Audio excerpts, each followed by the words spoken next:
तो अभी तक अपना ओएम वाला जो पूरा पोर्शन है वो रैप अप हो चुका, यानी ओएम में प्रैक्टिकल और थ्योरी दो पोर्शंस थे, और अब हम लोग यहां पे शुरू करेंगे एसएम का पोर्शन, और एसएम का पोर्शन कंप्लीटली थ्योरेटिकल है।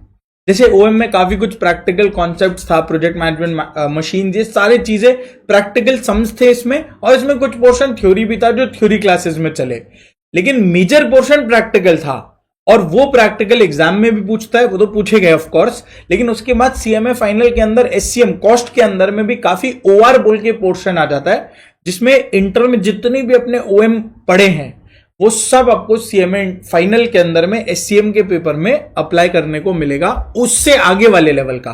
तो अगर इंटर का बेस स्ट्रांग है, जैसा हमने अभी अभी किया ओएम के अंदर में, इंटर का बेस सेट है, स्ट्रांग है, तो फाइनल में उससे बहुत हेल्प मिलता है, क्योंकि अगेन फाइनल में टाइम अपने को कम हो जाता है। ओएम में कहीं कोई दिक्कत नहीं आए होप। तो अब उसके बाद अपने यहां पे चलते हैं, शुरू करते हैं एसएम वाला पोर्शन। अब एसएम वाला पोर्शन जो है ना वो 100% थ्योरेटिकल पोर्शन है। अब 100% थ्योरी है, इसका मतलब क्या?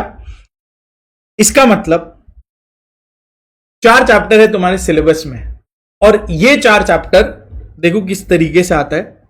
एक काम करते हैं, पहले मैं तुमको पेपर पैटर्न दिखाता हूं, तुम्हारे एग्जाम का पेपर पैटर्न दिखाता हूं, फिर एक एक करके आगे चलेंगे। इधर देखना, सबसे पहला ये तुम्हारे एग्जाम का पेपर पैटर्न है, ठीक है। This is OM SM paper pattern. शायद ओएम के क्लास में भी अपने डिस्कस किए थे, बट अगर वहां ध्यान दिया तो बहुत बढ़िया, नहीं दिया तो अभी देख लो, 2 मिनट का चीज है ये।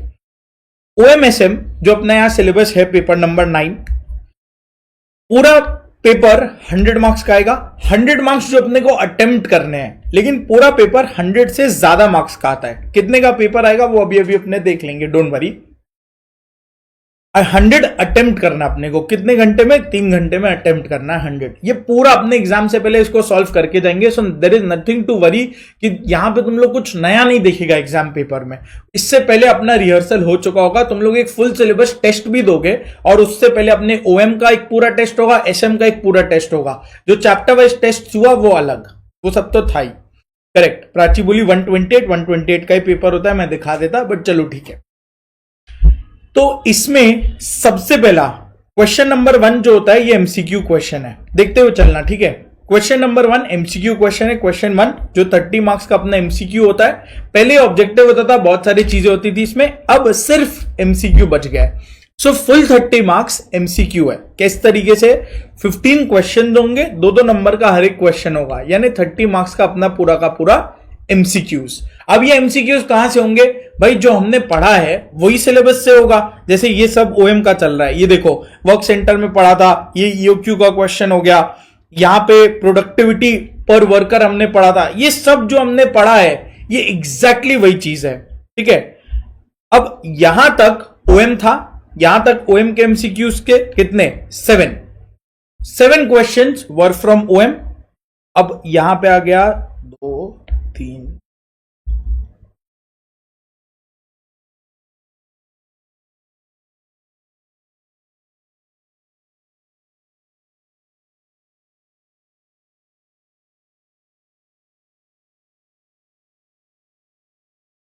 ठीक है। तो ये डिवीजन मैंने देखा, 8 क्वेश्चंस अपना ओएम से है, 8 क्वेश्चंस ओएम से है, 7 क्वेश्चंस एसएम से है। ये 15 जो एमसीक्यूज होते हैं, इसमें से 8 are from OM, 7 are from SM. Again ये इस पेपर में था, हो सकता है ये इधर से उधर हो जाए। अपने मान के चलते हैं कुछ इस तरीके से, 10 क्वेश्चंस ओएम के हो सकते हैं, 5 क्वेश्चंस एसएम के होंगे, ठीक है। कुछ इस तरीके का ये पेपर पैटर्न होगा आउट ऑफ 30 मार्क्स एमसीक्यूज। ये 30 एमसीक्यू का कहानी हो गया। अभी जो सेक्शन बी चालू हुआ, ये सेक्शन बी पूरा का पूरा डिस्क्रिप्टिव है, इसमें ओएम और एसएम दोनों मिला के हैं, ठीक है। और इस डिस्क्रिप्टिव क्वेश्चन में उसने क्या बोल रखा है, हमें क्या बोला है? 5 क्वेश्चन सॉल्व करने हैं फ्रॉम क्वेश्चन 2 टू क्वेश्चन 8, यानी टोटल 7 क्वेश्चन है यहां पे। 8 क्वेश्चन टोटल में है, एक एमसीक्यू वाला था वो हटा दो। 7 क्वेश्चंस टोटल में अपने पास है, जिसमें से अपने को 5 सॉल्व करना है, यानी 2 क्वेश्चन का ऑप्शन होगा। अब ये जो 5 क्वेश्चन अपने को सॉल्व करना आउट ऑफ 7 क्वेश्चन किस तरीके से दिया है पहले ये देख लो। ये जो क्वेश्चन 1 है ये ओएम थ्योरी से है, क्वेश्चन 2 का पार्ट 1 ओएम थ्योरी का है और पार्ट 2 ओएम प्रैक्टिकल का है। ठीक है, पार्ट 2। 3 पार्ट बी प्रैक्टिकल चालू हुआ, फिर 4 ए और बी देखो ओएम प्रैक्टिकल का है दोनों पार्ट्स। 5 ए और बी, 5 ए और पी ओएम प्रैक्टिकल के हैं। ये सब क्वेश्चन क्लास में डिस्कस किया ही था। क्वेश्चन 6, क्वेश्चन 7 और क्वेश्चन 8 ये एसएम का है, ये एसएम का है और ये एसएम का है। तो अगर कुल मिला के मैं तुमको ये ओएम एसएम का जो 100 मार्क्स अपने को अटेम्प्ट करना है आउट ऑफ 128 इसका ब्रेकअप दूं तो क्या है, एमसीक्यू आता है इसमें कितने मार्क्स का, 30 मार्क्स का। 30 मार्क्स का यहां अपना एमसीक्यू रहता है और ये 30 मार्क्स में तुम समझ लो 20 मार्क्स ओएम के एमसीक्यूज है, 10 मार्क्स एसएम के एमसीक्यूज है और ये 30 मार्क्स कंपल्सरी होता है। तो इसमें कोई ऑप्शन नहीं है, ये 30 मार्क्स कंपल्सरी है। अब बाकी जो डिस्क्रिप्टिव है, बाकी जो अपना डिस्क्रिप्टिव का पोर्शन है उसमें 3 पार्ट्स हैं, ओएम थ्योरी, ओएम प्रैक्टिकल और एसएम। ठीक है, ओएम थ्योरी के 3 क्वेश्चंस हैं, 3 पार्ट्स थे, 2A 2B 3A। तो ये क्या क्या है, 2A 2B 3A, ये ओएम थ्योरी के होते हैं। तो ये 3 पार्ट्स हो गए, 7 मार्क्स ईच, यानी 21 मार्क्स का ओएम थ्योरी अपना। ओएम प्रैक्टिकल के 5 पार्ट्स हैं, 3B से शुरू होता है, 4AB 5AB। तो 5 पार्ट्स ओएम प्रैक्टिकल के हैं, करेक्ट। तो 5 into 7 यानी 35 मार्क्स। डन है। एसएम के 6AB 7AB और 8AB। तो कितने पार्ट्स हो गए, 6 पार्ट्स एसएम के हैं, 7 मार्क्स ईच। ये देख लो 7 7 7 7 7 7, 6 क्वेश्चन एसएम के 7 पार्ट्स ईच यानी 42 मार्क्स। अब कुल मिला के मैं तुमको यहां आउट ऑफ 128 का जो पेपर है इसको ओएम में बोलूं, ओएम से कितना पूछ रहा है, इधर 20 नंबर, यहां 21, यहां 35, टोटल कितना हो गया, 76 मार्क्स ओएम से है। और एसएम से अपना कितना हो गया, यहां 10 है और यहां 42 है, यानी एसएम से हो गया अपना 52 मार्क्स। बोलो छोड़ सकता है क्या एसएम को, छोड़ सकता है क्या एसएम को, बोलो ना, छोड़ सकता है क्या एसएम को। अगर तुमने एसएम बहुत अच्छी तरीके से कर लिया, ये 15 क्लास जो हम यहां करने वाले हैं, ये 15 क्लासेज में मैं तुमको कॉन्सेप्ट्स भी दूंगा, रियल लाइफ एग्जांपल से इसको रिलेट करेंगे। लर्न कराना मेरा रिस्पॉन्सिबिलिटी है, हैंड रिटन नोट्स प्रिपेयर करेंगे, समरी नोट्स प्रिपेयर करेंगे और जो बुक से अपने पढ़ेंगे वो सीएमए इंस्टीट्यूट का स्टडी मटेरियल नहीं है, वो स्टडी मटेरियल के बेस पे मैंने नोट्स डिजाइन कर रखा है, वो तुमको मिला भी होगा, उससे अपने पढ़ेंगे। कैसे पढ़ेंगे, क्या पढ़ेंगे वो मैं बताऊंगा। पहले सिर्फ इतना सा बात बताओ कि क्या तुम एसएम वाले पोर्शन को हल्के में ले सकते हो या इसको छोड़ के जा सकते हो एग्जाम हॉल में, यस और नो। सिर्फ इतना सा चीज मेरे को जानना है। ये तुम्हारे सामने पेपर पैटर्न का डिस्कशन किया अभी अभी, तो सिर्फ इतना सा चीज मेरे को बताओ, क्या इसको छोड़ के जा सकते हैं या इसको करके जाना मैंडेटरी है। जल्दी से जल्दी जल्दी बताओ यार।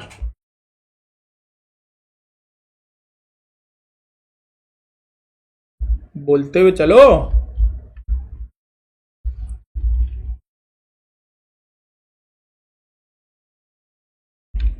मोर थ्योरी बैड लक, अभी जो है यही है। ओएमएसएम का पेपर कहने को प्रैक्टिकल होगा, यहां पे प्रैक्टिकल ये 35 नंबर है, प्रैक्टिकल पोर्शन इसमें से ये 35 नंबर कंप्लीटली प्रैक्टिकल, और इस 20 मार्क्स में से तुम समझ लो 8 मार्क्स, 4-5 क्वेश्चन हो सकता है प्रैक्टिकल हो, तो यानी कुल मिला के 43 मार्क्स प्रैक्टिकल पोर्शन होगा खाली। बट ये 43 मार्क्स भी अगर जो अपने इतने अच्छे से प्रैक्टिकल पोर्शन का डिस्कशन किया है हमने, वो 43 अगर तुम बहुत अच्छी तरीके से करते हो तो तुमको 100 में से 43 मिल सकता है। नहीं चलो ठीक है, थोड़ा सा मॉडेस्टी भी दिखा देते हैं, कोई बात नहीं। 40 आउट ऑफ 100 इजीली मिल सकता है, क्योंकि प्रैक्टिकल में मार्क्स नहीं कटते हैं, और प्रैक्टिकल जिस लेवल पे हमने प्रिपेयर किया है पूरे क्लास में ओएम वाले पार्ट में, तो उसमें तुमको 43 में से 40 आ सकता है। एंड ये मैं गारंटी दे सकता हूं तुमको। ऑब्वियसली अगर तुम पढ़ के रिवाइज करके, जैसे हम रिवाइज करेंगे, थोड़ा सा मेहनत करके फिर जाते हो एग्जाम में, तो 40 आउट ऑफ 100 तुमको प्रैक्टिकल पोर्शन से मिल सकता है इजीली। करेक्ट। अब रिमेनिंग अगर तुम एसएम और ओएम थ्योरी थोड़ा सा भी अच्छे से पढ़ के चले जाते, मैक्सिमम लोग क्या करेंगे, मैक्सिमम लोग ये प्रैक्टिकल पोर्शन तो करके चले जाएंगे, ठीक है, लेकिन वो लोग क्या नहीं करेंगे, ये एसएम वाला पोर्शन और ओएम थ्योरी वो लोग एकदम हल्के में ले लेंगे, एकदम हल्के में ले लेंगे। माइट भी खाली मैराथन से करके चले जाएंगे, एकदम हल्के में लेंगे। और वो हल्के में लेने से तुमको भी पता है रिजल्ट होता है अपना 15%, रिजल्ट होता है 15%। तो अब ये 15% वाले कैटेगरी में पहुंचने के लिए you have to be 15 out of 100 students that are going to pass. वो 15 लोग में तुमको एक जन बनना है। जो लोग भी देख रहे हैं, मैं इंडिविजुअली बात कर रहा हूं, तो इस 15 में से तुमको अपना एक सीट रिजर्व करना है। कैसे करेगा, खाली प्रैक्टिकल करके हो जाएगा तो बता दो, ये क्लास यहीं बंद कर देंगे, आराम आराम से पढ़ के निकाल देंगे, कोई दिक्कत नहीं है। क्यों इतना स्ट्रेस ले सिलेबस कंप्लीट करने का और अच्छे से लर्न वर्न करने का, बोलो। तुम भी खुश, हम भी खुश, बस हो गया, life is very easy.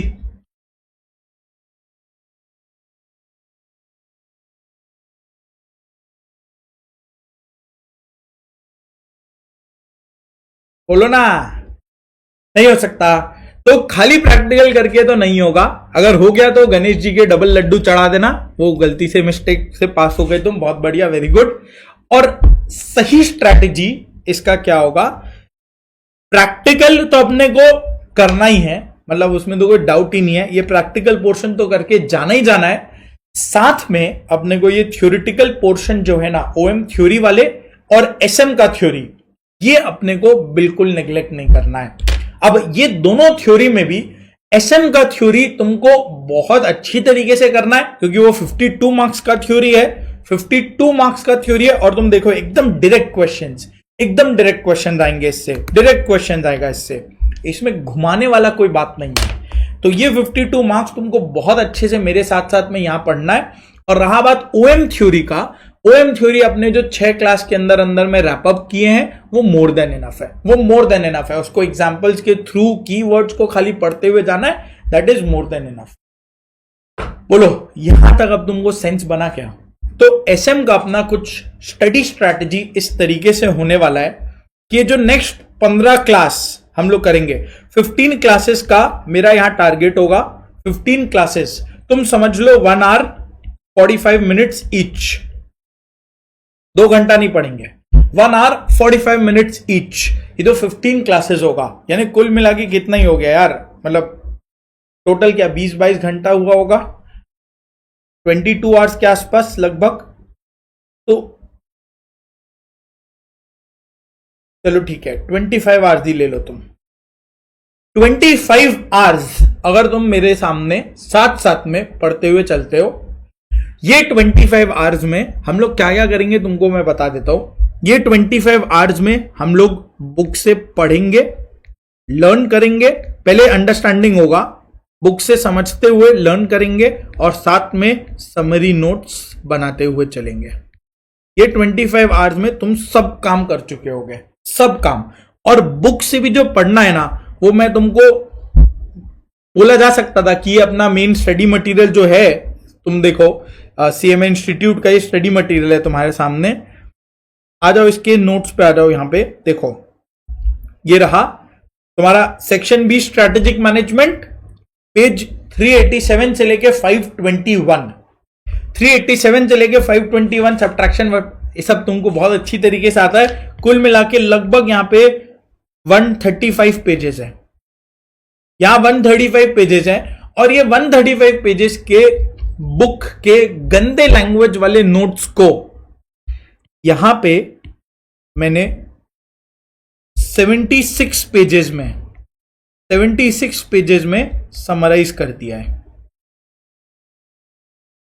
76 pages में समराइज किया है। समराइज तो क्या गया, इसको समराइज करना नहीं बोलेंगे, इसको बोलेंगे 76 पेजेस में कैसे बोला जाए, इंपॉर्टेंट जो है ना, जो इररिलेवेंट चीजें हैं उनको कट कर दिया, ऐसे बोल सकते हैं। इररिलेवेंट पोर्शंस जो है उनको कट करके 76 पेजेस में इसको समेट दिया है। और ये 76 पेजेस तुम देखो, यहां कीवर्ड्स, हेड पॉइंट्स, सब कुछ तुम्हारे पढ़ाई के हिसाब से मार्क्ड है। तुम अच्छे से पढ़ सको, अपने को अच्छे से पढ़ते हुए चलना है, प्रिपेयर करते हुए चलना है, लर्न करते हुए चलना है, ये उस तरीके से डिजाइंड है। सेंस बना क्या? तो ये तो अपने पढ़ेंगे ही पढ़ेंगे। और ये बुक तुमको मिला होगा एकदम 76 पेजेस का पतला सा बुक, ऑरेंज कलर के कवर का, वो तुमको मिला होगा जब तुम, एक ओएम का बुक था अपना पर्पल वाला, ये एसएम का बुक है। तो एसएम का बुक जो तुमको मिला, तो ये इंस्टीट्यूट के स्टडी मटेरियल पे ही बेस्ड है एकदम। तुम चाहो तो एक एक पन्ना बैठ के मिला लेना, कोई दिक्कत नहीं है। और जब तुम्हारा मन भर जाए तो इंस्टीट्यूट का बुक बंद करके साइड कर देना, कबाड़ी वाले को बेच देना, वो भी तुमको बहुत ज्यादा रुपया देगा नहीं। तो एसएम का बुक अपने को इससे ही पढ़ना है। एग्जाम से एक दिन पहले भी यही बुक पढ़ेंगे भाई, यही बुक पढ़ेंगे एग्जाम से एक दिन पहले। एग्जाम में एसएम में हाईएस्ट कैसे स्कोर करें, बस इधर क्लास करके साथ में बैठा है तो सामने, इसी के लिए तो मेरे पास आया ना। क्यों टेंशन ले रहे? करेंगे स्कोर अपने एसएम में, बहुत अच्छा स्कोर करेंगे। थ्योरी सब्जेक्ट का एक ही फंडा देखो, समझना है, लर्न करना है और उसको एग्जाम में लिख के आने का। प्रॉब्लम क्या होता है, लोग समझ लेते हैं लेकिन लर्न नहीं कर पाते। लर्न नहीं कर पाते तो एग्जाम में लिखेगा कैसे? और लर्न कर भी लिया तो तुमको एग्जाम में लिखना नहीं आएगा। तो ये बहुत सारा चीज आता था किसी भी थ्योरी सब्जेक्ट में। तो इस 15 क्लासेस, जस्ट 15 क्लासेस, तुम सोचो ना, सिर्फ ये 15 क्लासेस में मेरा टारगेट ये रहने वाला है पूरा, पहले हम लोग इसको समझेंगे, रियल लाइफ एग्जांपल्स और सब कुछ को लेके एकदम तुमको रिलेटेबल बनाएगा। है थियोरिटिकल सब्जेक्ट, देखो उस पे तो कुछ कर नहीं सकते ना। अब मैं तुमको what do you mean by strategy, इसके ऊपर एक न्यूमेरिकल क्वेश्चन तो नहीं बना सकता, लेकिन क्या किया जा सकता है, what do you mean by strategy, उसको प्रैक्टिकल रियल लाइफ एग्जाम्पल से रिलेट करा के उसको पढ़ सकते हैं अपने। रट्टा बिल्कुल नहीं मारना होगा, रट्टा बिल्कुल नहीं मारना होगा। सबसे पहले हम लोग रियल लाइफ एग्जाम्पल से उसको रिलेट करेंगे और उसके बाद कुछ कीवर्ड्स को लर्न करते हुए चलेंगे, हेड पॉइंट्स और कुछ कुछ कीवर्ड्स को लर्न करते हुए चलेंगे। एक बार ये लर्निंग हो गया, साथ में एक नोटबुक तुमको लेके बैठना है। जो ओएम का नोटबुक था वही लेके बैठ जाना, ओएम का जो नोटबुक था वही लेके बैठ जाना। इस नोटबुक में अपने इसमें नोट करेंगे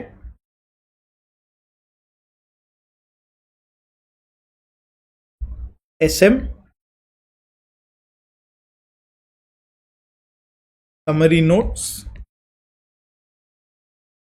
और सीएमए इंटर। ये तुम्हारे एक्सक्लूसिव तुम्हारे लिए है। तो सीएमए इंटर का अपना ये समरी नोट्स बनाते हुए चलेंगे एसएम के अंदर में, ठीक है। और ये समरी नोट से क्या होगा, एग्जाम से एक दिन पहले तुमको समरी नोट्स घुमाएगा, मेन जो हेड पॉइंट्स है ना वो अपने यहां पे लिखते हुए चलेंगे। तो कभी तुमको 15-20 मिनट 1 घंटे का टाइम मिला, समरी नोट्स को फ्लिप कर लिया, तो उससे सारा पॉइंट्स तुमको रिकॉल होता चला जाएगा और इससे अपने लर्न कर पाएंगे। चलेगा क्या? बोलो, कंफर्ट आया? अपने किस तरीके से पढ़ेंगे और बाकी अब कैसे एग्जैक्टली कैसे पढ़ना है, प्रेप स्ट्रैटेजी क्या होगा, ये सब अपने डिस्कस करते हुए चलेंगे। नेक्स्ट 15 क्लासेस में यही सब तो करना है, बट एक ओवरऑल क्लैरिटी है। तो बताओ फिर आगे चलते हैं।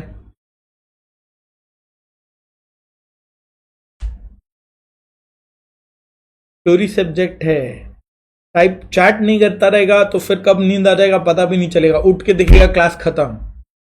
थ्योरी सब्जेक्ट है, एकदम बैठ के पढ़ना होगा, लेट के चद्दर ओढ़ के मत पढ़ाई कर लेना प्लीज। बैठ के पढ़ना होगा, टाइप करते हुए चलना होगा, मेरे साथ साथ बोलते हुए चलना, थ्योरी लर्न हो जाएगा।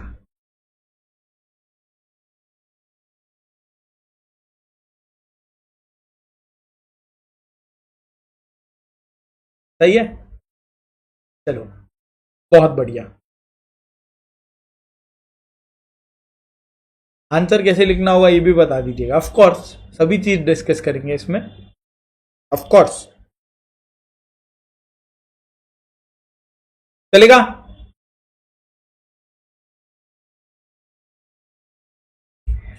हाँ, जो मेरे साथ बोलेगा उसका एसएम में 52 में से 15 मार्क ज्यादा आएगा, जो नहीं बोलेगा उसका 15 मार्क कम आएगा, ऐसा।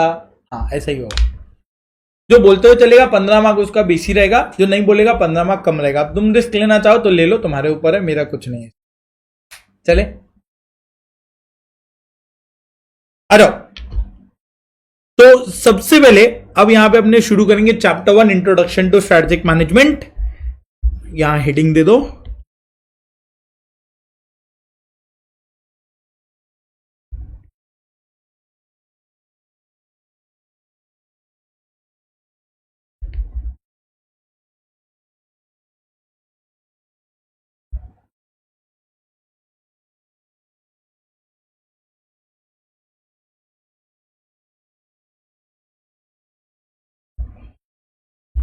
चलो शुरू करें एसएम के साथ। फिर chapter 1 introduction to strategic management.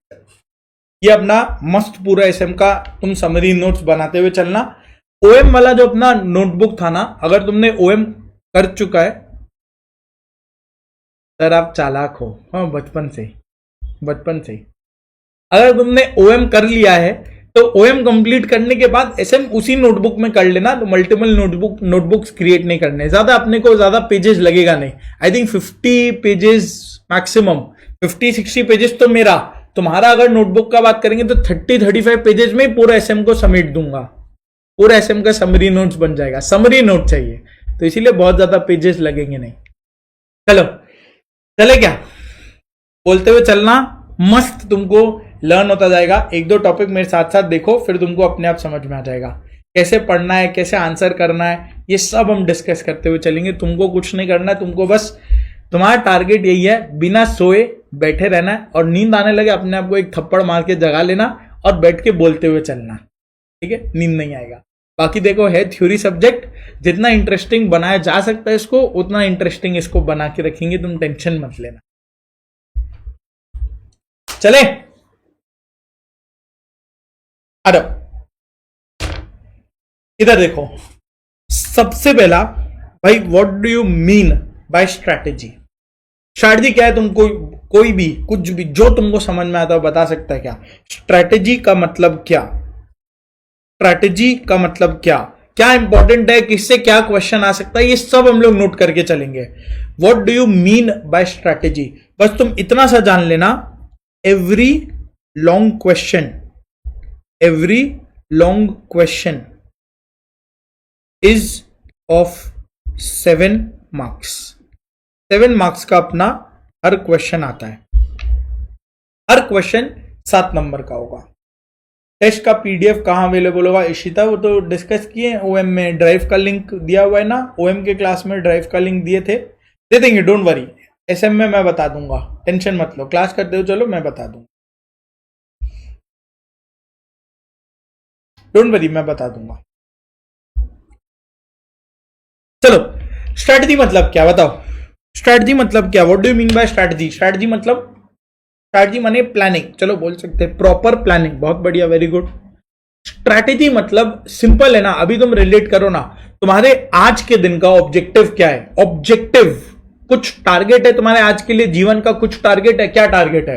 Target ये है तुम्हारा कि तुमको एग्जाम देना है, अच्छे से देना है। कब देना है? तुम्हारे टर्म में देना है, 3 महीने बाद देना है, करेक्ट? हाँ 3 महीने है अभी, तो 3 महीने बाद हमको एग्जाम के लिए अपीयर करना है और एग्जाम बहुत अच्छी तरीके से बेस्ट पॉसिबल मैनर में प्रिपेयर करके अपने को देना है। तो 3 महीने बाद जो अपना एग्जाम ड्यू है, ये अपना ऑब्जेक्टिव हुआ, अपना टारगेट हुआ, अपना गोल हुआ। टारगेट है, टारगेट कि भैया एग्जाम देना है। तो वो टारगेट को मीट करने के लिए 2 तरीका हो सकता है पढ़ने का। एक तरीका है तुम रैंडमली कभी कॉस्ट पढ़ रहे हो, कभी एफएम पढ़ रहे हो, कभी ओएम पढ़ रहे हो, कभी लॉ पढ़ रहे हो, कभी ऑडिट पढ़ रहे हो, रैंडमली पढ़ा, जो मन कर रहा है वो पढ़ा, 2-4 पन्ना पढ़ा रख दिया, फिर दूसरा बुक निकाला 2-4 पन्ना पढ़ा रख दिया, फिर तीसरा बुक निकाला 2-4 पन्ना पढ़ा रख दिया, इस तरीके से चला। ये हुआ अनप्लैंड अप्रोच, एकदम अनप्लैंड, तुम अल्टप्पा काम कर रहे हो, जो मन में आ रहा है वही काम कर रहे हो, जैसा लग रहा है वैसा पढ़ रहे हो। कोई अच्छा सब्जेक्ट जो तुम्हारा फेवरेट सब्जेक्ट है वो तुम 10 बार रिवाइज कर लिए, लेकिन जो सब्जेक्ट तुमको नहीं पसंद है, फॉर एग्जांपल ऑडिट या थ्योरी सब्जेक्ट जैसा एसएम, इसको तुम नेग्लेक्ट कर दिए, एक बार भी नहीं रिवाइज करके गए। तो ये तरीका अच्छा है, एक तरीका ये हुआ। दूसरा तरीका हुआ भाई कि हम एक प्रॉपर प्लान बनाए। कैसे प्लान बनाए? जैसे सपोज करो हमने एक ऐसा प्लान बनाया, एग्जाम्पल बता रहा हूं खाली, एक ऐसा प्लान बनाया। क्या प्लान? कि भाई मेरे पास 3 मंथ्स बचे हुए हैं, 3 मंथ्स बचे हुए हैं, जिसमें चलो 1 मंथ मान लो ट्यूशन वगैरह में चले जाएंगे, 1 मंथ क्लासेस वगैरह करने में निकल जाएंगे, हटा दो। सो 2 मंथ्स मेरे पास बचे फॉर रिविजन, 2 मंथ्स मेरे पास बचे फॉर रिविजन। मैं मान रहा हूं कि हम लोग एक ग्रुप के लिए अपियर करेंगे, 1 ग्रुप। 2 मंथ्स मेरे पास बचे ग्रुप 1, एक ग्रुप 1 बोलो या 2 बोलो, कोई एक ग्रुप अपने को अपियर करना है। तुम ओएम का क्लास कर रहे हो तो मैं ग्रुप 2 लेता हूं, मानता हूं ग्रुप 2 अपने को अपियर करना है, 2 महीना है रिविजन के लिए। तो अपने बोले 60 डेज में अपने को रिवाइज करना कितना सब्जेक्ट, 4 सब्जेक्ट रिवाइज करना है। कितनी बार रिवाइज करना है, 2 बार एटलीस्ट रिवाइज करना है। फिर एग्जाम के पहले एक तीसरी बार रिवाइज करके बैठेंगे। तो हमने इसको ब्रेक किया 40 डेज और 20 डेज में। 40 डेज में बोला 4 सब्जेक्ट है, 10 डेज पर सब्जेक्ट रिवाइज करेंगे, तो 40 दिन में एक एक सब्जेक्ट, चारों सब्जेक्ट रिवाइज हो जाएगा। फिर जो बचे हुए 20 दिन हुए उसमें 4 सब्जेक्ट 5 डेज पर सब्जेक्ट करके करेंगे, तो 20 दिन, ये रिवीजन 2 हो गया, ये रिवीजन 1, ये रिवीजन 2। और इसमें हम चैप्टर वाइज टेस्ट देते हुए चलेंगे और इसमें हम फुल टेस्ट दे देंगे। बोलो बोलो, ठीक है इशिता, डोंट वरी, हम लोग डिस्कस कर लेंगे पेपर कैसे मिलेगा, तुम टेंशन मत लो, अभी तुम एसएम पढ़ो, डिस्कस कर लेंगे। एक तरीका ये था अनप्लान्ड वे में पढ़ते हुए चला, दूसरा तरीका ये प्लान्ड वे में पढ़ाई करना। बोलो क्या बेटर है, तुम क्या करना चाहोगे, क्या बेटर है, और तुम्हारे हिसाब से रिजल्ट्स किस में आएंगी, रिजल्ट किस में मिलेगा तुमको, बोलो ना, रिजल्ट किस में मिलेगा तुमको, फटाफट से बोलो ना। प्लान्ड बेटर है कि अनप्लान्ड बेटर है? प्लान्ड बेटर है ऑफ कोर्स भाई, इसमें तुमको मालूम है कि किस तरीके से पढ़ना है। 40 डेज में एक रिवीजन करना है, मन में टारगेट बैठा है कि 40 दिन में एक रिवीजन करेंगे, फिर 20 दिन में एक और रिवीजन करेंगे, रिवीजन 1 रिवीजन 2, इस तरीके से अपने पढ़ते हुए चलेंगे। तो planned way is any day better. तो यहां पे तुमने क्या किया, ये एक स्ट्रैटेजी ही तो बनाया, स्ट्रैटेजी बनाया, किस चीज के लिए स्ट्रैटेजी बनाया, अपने ऑब्जेक्टिव के लिए बनाया। और तुम्हारा ऑब्जेक्टिव आज के दिन क्या है, एग्जाम। कौन सा एग्जाम, सीएमए इंटर, ये तुम्हारा आज के दिन का ऑब्जेक्टिव है। तो तुमने एक ब्रेन प्लान्ड, हार्ट अनप्लान्ड, अरे बाबा यहां ब्रेन का ही बात हो रहा है, हार्ट वाला 14 फरवरी चला गया,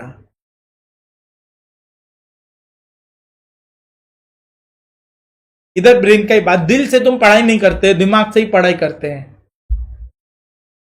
ठीक है।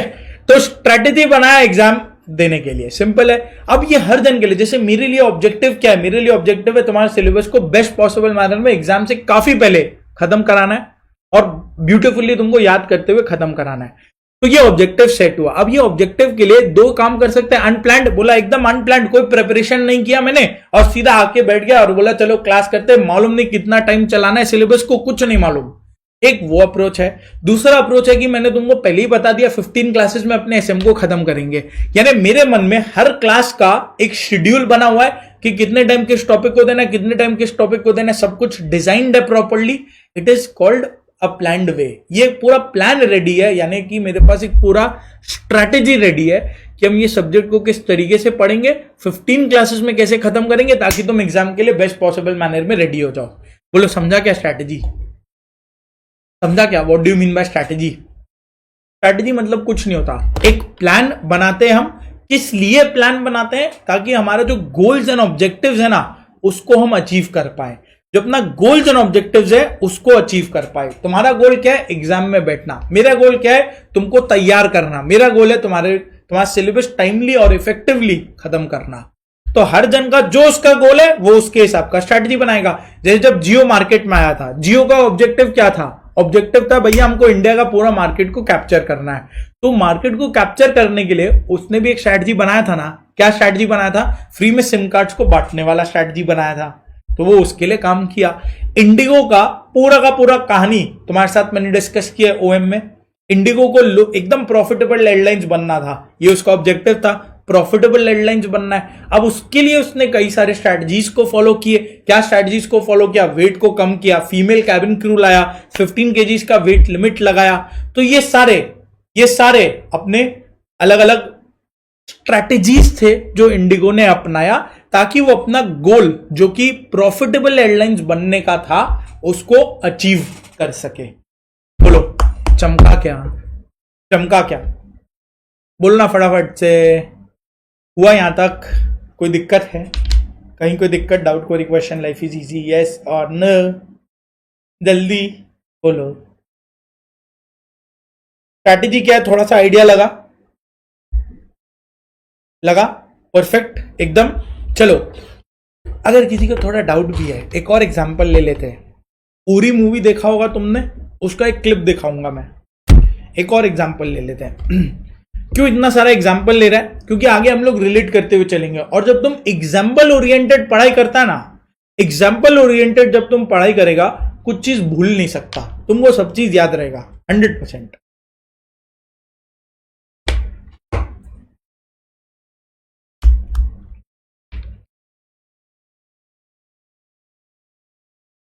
उरी मूवी देखा है क्या?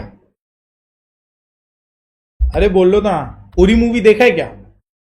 ये उरी मूवी है, इसको देखा है क्या पहले? मूवी नहीं देखती, कोई बात नहीं, तुमको यहां ही देखना है, मेरे साथ क्लास में देखना है। चलो जल्दी आओ, यूट्यूब स्ट्राइक वाइक लगा देगा यार, पूरा पढ़ो। मतलब देखते हो, चलो मेरे साथ, ठीक है? ये उरी मूवी है। ऑडियो आ रहा है क्या? एक बार मेरे को बता दो, मूवी का ऑडियो आ रहा है क्या?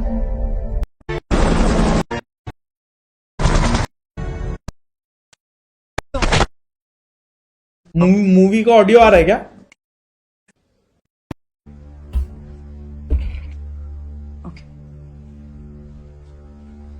हाँ ठीक है। देखो, तो उरी मूवी में क्या हुआ था, ये देखो, पाकिस्तान के कुछ टेररिस्ट आए थे इंडिया में, इंडियन मिलिट्री बेस कैंप जो था उरी डिस्ट्रिक्ट में, पहले बोलते पॉपकॉर्न वगैरह का जुगाड़ करके रखा। ये 2 मिनट देखना है, 5 मिनट का एक तो क्लिप देखना है, बस उतना ही देखना है, कोई मूवी नहीं देखना पूरा। तुम क्लास करने के बाद टेलीग्राम से उरी को डाउनलोड करके पूरा देखना। मूवी देखना नहीं है, मूवी 10 मिनट का मूवी देखना है। तो पाकिस्तान ने इंडियन मिलिट्री बेस कैंप पे अटैक किया, ठीक है? अब इंडियन मिलिट्री बेस कैंप ने अटैक किया तो बहुत सारे सोल्जर्स का जान चला गया था उसमें। तो तुमको क्या लगता है, कुछ होना चाहिए, कुछ रिटेलिएट करेंगे ना अपने, कुछ रिटेलिएट करेंगे। सर आपका नहीं आ रहा है, कैसे नहीं आ रहा है? आवाज तो आ रहा है मेरा, आवाज नहीं आ रहा है? दोनों ही तो आवाज आ रहा है।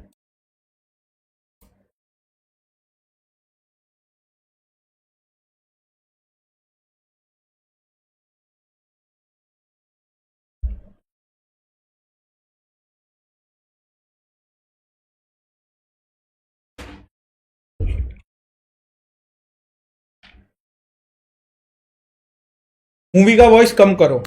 देखो अभी कम हो गया क्या मूवी का वॉइस? जल्दी जल्दी बताओ, कम हो गया?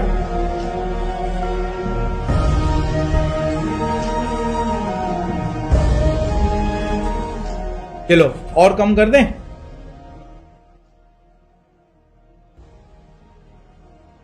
अभी सही है? एक बार बता देना, अभी सही है? This is perfect, is this perfect? Movie का आवाज कम कर दिया, अपना आवाज को बढ़ा दिया, चलेगा ना? Fine, okay. तो अभी तक क्या हुआ मैं तुमको फटाफट से बताता हूं। देखो ज्यादा देर दिखा नहीं सकते, यूट्यूब स्ट्राइक डाल देता है, तो इसलिए फटाफट सुनते हुए चलना। यहां पे क्या हुआ, इंडियन मिलिट्री बेस कैंप पे अटैक हुआ। हाँ ठीक है, इंडियन मिलिट्री बेस कैंप पे पाकिस्तान के कुछ टेररिस्ट ने अटैक किया, जिस वजह से काफी सारे सोल्जर्स का डेथ हुआ। अब इंडिया में भाई ये तो फिर नहीं चलेगा, तो फिर अब कुछ रिटेलिएट तो करना पड़ेगा। रिटेलिएट करने के लिए एक कैबिनेट मीटिंग बैठा। क्या कैबिनेट मीटिंग बैठा? ये मीटिंग बैठा, देखो यहां मोदी जी, ये मीटिंग बैठा है, ये पूरा वॉर रूम है दिल्ली में, ये मीटिंग बैठा था उरी अटैक के बाद में। ये लोग क्या डिस्कशन कर रहे हैं, इधर देखते हुए चलना, ठीक है? इस कायरतापूर्ण हमले का अगर हमने जोरदार मुंहतोड़ जवाब नहीं दिया तो हमारी सेना, हमारी जनता का, सबका मनोबल ही टूट जाएगा, विश्वास उठ जाएगा लोगों का हमारी सरकार से। सर हम वॉर के लिए 3 दिन में तैयार हो सकते हैं। मैं हमारे टैंक्स और हेवी आर्टिलरी 6 या 8 घंटों में एलसी भेज सकता हूँ। मुझे लगता है इंडस ट्रीटी का पानी रोक देना चाहिए। आईएसआई पर जब पाकिस्तानी जनता का दबाव बढ़ेगा तो शायद उनके फिदायीन हमले कम हो जाए। पाकिस्तान आईएसआई के नीचे है, आईएसआई पाकिस्तान के नीचे नहीं है कि वो अपने लोगों को भूखा प्यासा छोड़ देंगे मरने के लिए, लेकिन आतंकवाद का फंडिंग नहीं रोकेंगे। आवाज कैसे नहीं आ रहा है? आवाज आ तो रहा है? पहले बोला कम करो, फिर बोलता है ज्यादा करो, बताओ। Govind, surgical strike sir, surgical strike. PoK में घुस के उनके सारे टेररिस्ट लॉन्च पैड, वहां छुपे हुए फिदाइन, उनके हैंडलर्स, उनके गाइड्स, सबको खत्म। अब आ रहा है। और पाकिस्तान की फितरत को देखते हुए वो कभी कबूल नहीं करेंगे कि उनकी जमीन पे आतंकवादी पल रहे हैं। मतलब उनके मुताबिक जब आतंकवादी है ही नहीं तो फिर हमला कैसे, और जब हमला हुआ ही नहीं तो क्या जंग और क्या international pressure. Most important, Uri का बदला लेने का सबसे बड़ा मौका है। सर्जिकल स्ट्राइक में खतरा ज्यादा नहीं है। हम चाहे तो जेट फाइटर से एलसी के आसपास बने हुए उनके थोड़े बंकर्स नष्ट कर सकते हैं। म्यूनिक ओलंपिक में इजराइल के एथलीट्स को पीएलओ टेररिस्ट ने मार दिया था, तो इजराइल ने सिर्फ मिसाइल छोड़कर बदला नहीं लिया, ऑपरेशन रैथ ऑफ गॉड किया था। एक एक टेररिस्ट को ढूंढ ढूंढ के घर में घुस घुस के मारा था। हिंदुस्तान के आज तक के इतिहास में हमने कभी भी किसी दूसरे मुल्क पे पहला वार नहीं किया है, और पाकिस्तान हमारी इसी आदत का शुरुआत से फायदा उठाते आ रहा है। 1947, 65, 71, 99। इनफैक्ट सर, हमारी सहनशीलता को कमजोरी समझा जा रहा। यही मौका है उनके दिल में डर बिठाने का। उन्हें विश्वास हो जाना चाहिए कि ये हिंदुस्तान अब चुप नहीं बैठेगा। ये नया हिंदुस्तान है। ये हिंदुस्तान घर में घुसेगा भी और मारेगा। रविंदर जी, पाकिस्तानी जनता से हमारी कोई जंग नहीं। समझा यहां तक? समझा क्या हुआ? तो यहां पे ये लोग क्या कर रहे थे, स्ट्रैटेजी बनाए कि यहां पे ऑब्जेक्टिव सेट किया। हाँ, इसमें अमित शाह, अजित डोभाल, नरेंद्र मोदी जी और बाकी सब लोग, अरुण जेटली और मनोहर पारिकर, ये सब लोग थे उस समय के जो कैबिनेट थे, वो लोग थे। अब ये बताओ कि ये लोग यहां पे किया क्या? ये लोग स्ट्रैटेजी सेट किया, क्या बोलते सर, खत्म कर दिया जाए, पूरा मूवी खत्म करना होगा। फिर सुनो, ये लोग क्या डिस्कशन करते, स्ट्रैटेजी बना रहे थे कि ऑब्जेक्टिव सेट कर रहे थे? पहले ये बताओ मेरे को, ऑब्जेक्टिव सेट किया कि स्ट्रैटेजी बनाया, ये बताओ। ऑब्जेक्टिव सेट किया कि स्ट्रैटेजी बनाया, ये बताओ जल्दी से। ये लोग यहां पे ऑब्जेक्टिव सेट किया, बहुत बढ़िया, वेरी गुड। क्योंकि स्ट्रैटेजी तो कैसे काम करना है उस पर बात करेंगे, पहले ये लोग डिसाइड कर रहे थे क्या करना है। ऑब्जेक्टिव सेट किया, अभी हमको रिटेलिएट करना है, जवाब देना है, तो क्या करें? एक जन बोलता है इंडस्ट्री का पानी रोक दो, एक जन बोलता है कुछ ट्रेड बैरियर लगा दो, स्टॉक मार्केट ऊपर नीचे होगा, काम खत्म, सब ठंडा पड़ जाएगा। एक जन बोलता है कि थोड़ा बहुत मिसाइल्स से अटैक कर दो, हल्का फुल्का मिसाइल शेलिंग कर दो हल्का सा। फिर एक जन अजित डोभाल आके बोले कि नहीं, सर्जिकल स्ट्राइक करेंगे। तो ये फिर अलग अलग ऑब्जेक्टिव्स आया, सब पे डिस्कशन हुआ, लास्ट में सबको लगा कि नहीं, सर्जिकल स्ट्राइक अपना बेस्ट ऑब्जेक्टिव है, इसी को फॉलो करना चाहिए। बोलो, सेंस बना? सेंस बना? ऑब्जेक्टिव सेट किए। अब इस ऑब्जेक्टिव को अचीव करने के लिए सर्जिकल स्ट्राइक सेट कर दिया ना, तो यहां पे देखो अब आगे क्या हो रहा है। I think Govind is right. Arjun, I think it's a good idea sir. ये ऑब्जेक्टिव सेट हो गया।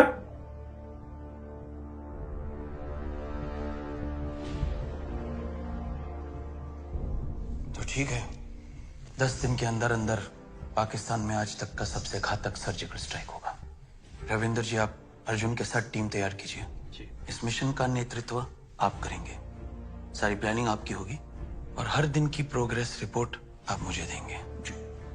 आप सब पाकिस्तान अथॉरिटीज को व्यस्त रखें। उरी हमले के सबूत दो उन्हें, जवाब मांगो उनसे, मगर किसी भी हाल में किसी को भी हमारे इस प्लान की भनक तक नहीं पड़नी चाहिए। ध्यान रहे, ये मीटिंग्स लॉक नहीं होनी चाहिए। ठीक है, यहां तक डन हुआ। तो यहां पे क्लियरली लास्ट में बोल दिया कि आज से 10 दिन के बाद एक सर्जिकल स्ट्राइक हम लोग करेंगे। क्लियर है? ऑब्जेक्टिव सेट हो गया, यहां तक डन है ना। अभी ऑब्जेक्टिव को इंप्लीमेंट करना है, कैरी आउट करना है, उसके लिए एक स्ट्रैटेजी बनाया जाएगा।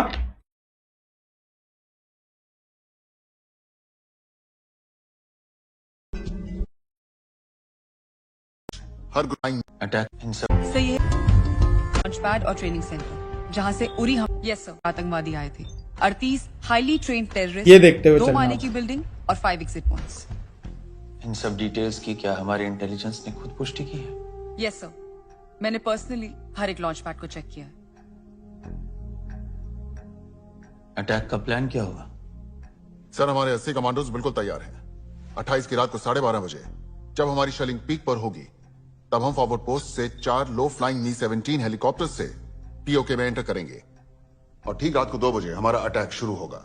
ये 80 कमांडोज डिवाइड किए जाएंगे 4 टीम्स में ऑफ 20 ईच। हर ग्रुप को 2 टारगेट्स नष्ट करने होंगे। टीम अल्फा मेजर विहान के साथ पहले B1 और फिर उसके बाद जब्बार और इद्रिस का B2 लॉन्च पैड डिस्ट्रॉय करेगी। Similarly teams Bravo, Charlie, Delta Leepa में, भिम्बेर में और केल में अपने अपने टारगेट्स को डिस्ट्रॉय करेंगे। अब सर, इसमें अच्छी बात यह है कि ये सारे के सारे टारगेट्स एलसी के पास हैं। इसका मतलब लैंडिंग से लेकर टेक ऑफ तक ये पूरा का पूरा ऑपरेशन 45 से 50 मिनट में खत्म हो जाना चाहिए। Which means that by 3 AM we should be back in our choppers and by 5 AM हम श्रीनगर बेस पे पहुंच चुके होंगे। कल यहाँ कोई मीटिंग नहीं होगी। जैसे कि आप सब लोगों को बताया गया है, आप प्रेस और पब्लिक के सामने नॉर्मल दिन बिताएंगे। 28 देर रात यहाँ रायसीना हिल में मिनिस्ट्री का कोई नहीं होना चाहिए। आर्मी इंटेलिजेंस के अलावा सिर्फ अर्जुन और गोविंद को यहाँ रहने की अनुमति है। विहान, तुम कश्मीर के लिए कब निकल रहे हो? सर, हम नॉर्दर्न कमांड से कल सुबह निकलेंगे। सुना है विहान आपने वादा किया है कि आप अपने सारे सिपाहियों को जिंदा सही सलामत वापस लाएंगे। सर, विद योर परमिशन, मैं और मेरे कमांडोज 30 तारीख की रात डिनर आपके साथ करना चाहेंगे। जय हिंद। जय हिंद सर।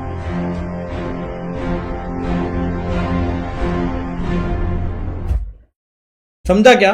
इस अभी अभी यहाँ पे ये लोग क्या डिस्कशन कर रहे थे? पहले ऑब्जेक्टिव सेट किया उधर वॉर रूम में बैठ के, फिर अभी ये लोग क्या बनाए ये बताओ। अभी ये लोग क्या बनाए? सबसे पहले ऑब्जेक्टिव सेट हो गया था, सर्जिकल स्ट्राइक कैरी आउट करेंगे। अब वो ऑब्जेक्टिव को कैरी आउट करने के लिए एक स्ट्रैटेजी का रिक्वायरमेंट है, तो अभी ये लोग वो बना रहे थे। 80 कमांडोज है, 20 ईच करके 4 टीम को डिवाइड किया, चारों को एक एक हेलीकॉप्टर दे दिया और चारों को एक एक अपना अपना छोटे छोटे टारगेट्स दे दिया। तो ये ऑब्जेक्टिव को अचीव करने के लिए, ऑब्जेक्टिव क्या था? सर्जिकल स्ट्राइक 10 दिन के अंदर में, उसको अचीव करने के लिए ये लोग एक स्ट्रैटेजी बनाया, बहुत अच्छे से इसको इंप्लीमेंट करेंगे। अब स्ट्रैटेजी बनाया, बोलो बोलो बोलो बोलो, यहां पे सही है।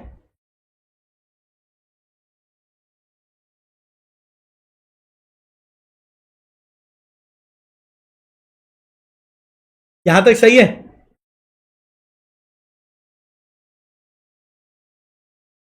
जैसे हम इंटर का लड़ाई लड़के रंजन सर के साथ आईटीसी में डिनर करते हैं, बिल्कुल पहले इंटर कर लो फिर अपना आईटीसी चलेंगे, डोंट वरी।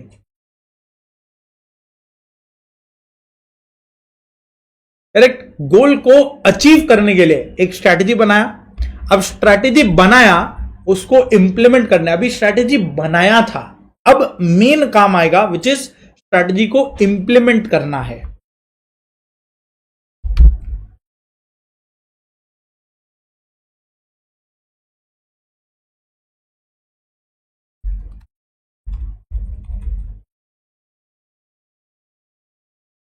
ये देखो यहां पे स्ट्रैटेजी इंप्लीमेंटेशन चालू हो रहा है। ये लोग अपना टीम में सब डिवाइड कर दिया। देखो they are leaving for respective basis. ये लोग अपने अपने जगह के लिए, मतलब स्ट्रैटेजी यहां इंप्लीमेंटेशन शुरू हो रहा है।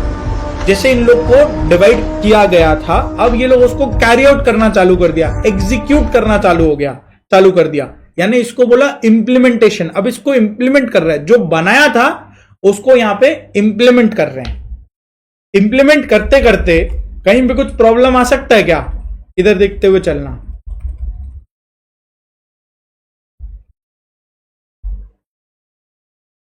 आई रिपीट, अल्फा टीम को अपना मिशन रोकना आ जाता है तो हमारी anti aircraft missiles will shoot it down immediately.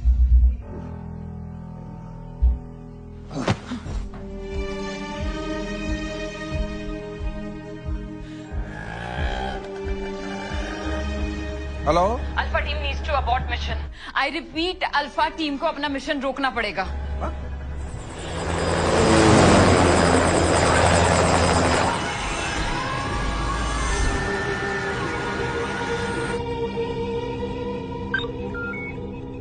जनाब,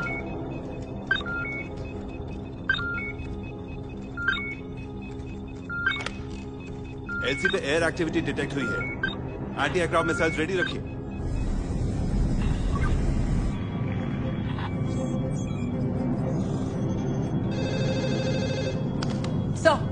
पल्लवी, विहान का चॉपर निकल चुका है? यस सर, लगभग 10 सेकंड में एलसी क्रॉस कर लेंगे। Connect with Vihan now. Vihan, I am patching with Govind sir. Sir, Vihan is online. Vihan, LC cross मत करना। I repeat, do not cross LC. अपना चॉपर ओवर करवा। Turn around, turn around.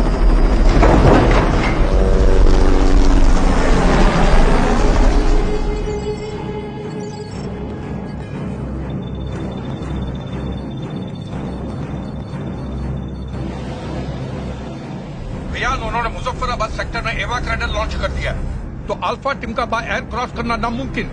तुम्हारा मिशन अबॉर्ट करना पड़ेगा।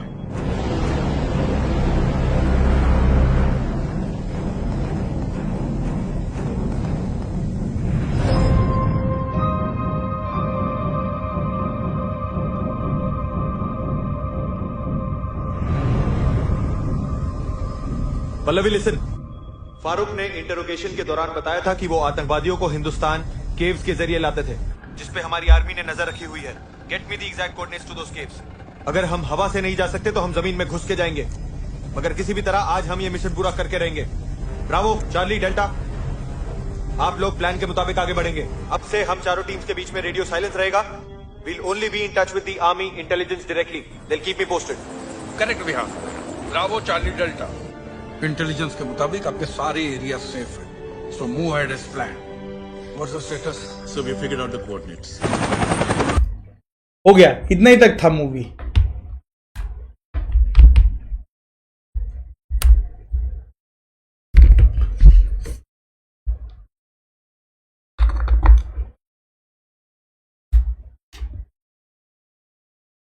आ जाओ वापस इस पे, ठीक है।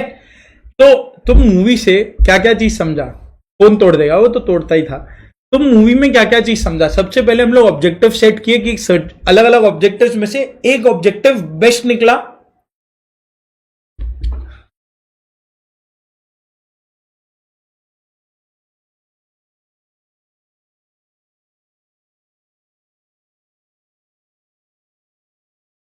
आज का क्लास फेस टू फेस होना चाहिए था। फेस टू फेस क्लास में मूवी नहीं देखते, ये हम पहली बार ही दिखाया। लास्ट बैच में मूवी नहीं देखे थे।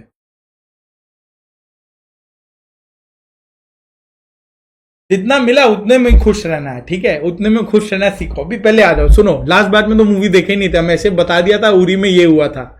सुनो सुनो सुनो। तो सबसे पहले हम लोग ऑब्जेक्टिव सेट किए। ऑब्जेक्टिव क्या सेट किया? मंडे से क्लास आ जाइए, बहुत बढ़िया, वेरी नाइस। सबसे पहले हम लोग ऑब्जेक्टिव सेट किए क्या? सर्जिकल स्ट्राइक का। तो सर्जिकल स्ट्राइक का यहां पे ऑब्जेक्टिव सेट हुआ। अब वो ऑब्जेक्टिव को कैरी आउट करने के लिए, वो ऑब्जेक्टिव को अचीव करने के लिए हम लोग बहुत सारा स्ट्रैटेजीज बना सकते हैं। इस मूवी में एक स्ट्रैटेजी बनाया गया। क्या स्ट्रैटेजी बनाया गया? कि जितने भी कमांडोज है, 80 कमांडोज है, 10 दिन का टाइम है, हमको प्लान करके एक स्ट्राइक करना है। कैसे करेंगे? 4 टीम में डिवाइड किया, 20 कमांडोज ईच, और चारों टीम्स को एक एक हेलीकॉप्टर दे दिया। वो हेलीकॉप्टर का कलर भी पाकिस्तान से मैच कर दिया था एकदम, और सब एकदम लो फ्लाइंग करके जाएंगे। सबको अपना रिस्पेक्टिव टारगेट दे दिया और बता दिया इतने टाइम में तुमको ये टारगेट को अचीव करके वापस आना है। एक पूरा डिटेल्ड प्लान ऑफ एक्शन, पूरा डिटेल्ड प्लान ऑफ एक्शन यहां पे रेडी करके उनको दे दिया गया, हाँ या ना? तो ये हो गया एक स्ट्रैटेजी। अब स्ट्रैटेजी बना, इसको बोला स्ट्रैटेजी फॉर्मुलेशन। यहां पे तो स्ट्रैटेजी बनाया था हमने, अब ये स्ट्रैटेजी इंप्लीमेंट करना शुरू हुआ, मतलब एग्जीक्यूशन चालू हुआ। जो स्ट्रैटेजी बनाया गया था, लोग उसको फिर इंप्लीमेंट करना चालू हुए। वो चारों हेलीकॉप्टर में बैठ के वो लोग फ्लाई किए और अपना स्ट्रैटेजी इंप्लीमेंट करना शुरू किए। इंप्लीमेंट करते करते कोई तो होगा ना जहां पे प्रॉब्लम आ सकता है किसी के स्ट्रैटेजी में। विकी कौशल वाला जो टीम था, उसमें प्रॉब्लम आ गया कि बोला वो लोग लो फ्लाई करके पहुंच नहीं सकते, सामने एयर डिफेंस कुछ मिसाइल्स रखे हुए हैं, तो अगर वो लोग वैसे ही चलते जाएंगे वापस नहीं आ पाएंगे। तो इसीलिए उन लोग को बोला कि अब तुम स्ट्रैटेजी फॉलो नहीं कर सकते, तुमको घूम के वापस आना पड़ेगा। करेक्ट। फिर वो थोड़ा फ्लैशबैक में गया और तो इमोशनल हुआ, सब कुछ हुआ, और फिर वो बोला कि हम लोग ऑन ग्राउंड जाएंगे, लेकिन हम लोग जाएंगे। तो उसका कोऑर्डिनेट्स वगैरह खोजा और वो केव के थ्रू, गुफा के थ्रू गया। समझा क्या? तो जो सोचा था, जो ओरिजिनली जैसा सोचा था कि हम फ्लाई करके चले जाएंगे, कोई प्रॉब्लम नहीं आएगा, फिर उसको हम लोग चेक किए। मॉनिटरिंग चल रहा था ना कि नहीं वहां पे तो एयर डिफेंस मिसाइल्स रेडी है, तो फिर उसको वापस घूम के आना पड़ा और एक दूसरा रूट लेके जाना पड़ा। हाँ या ना? इतना ही बात था। इतना ही बात था ना पूरे मूवी में।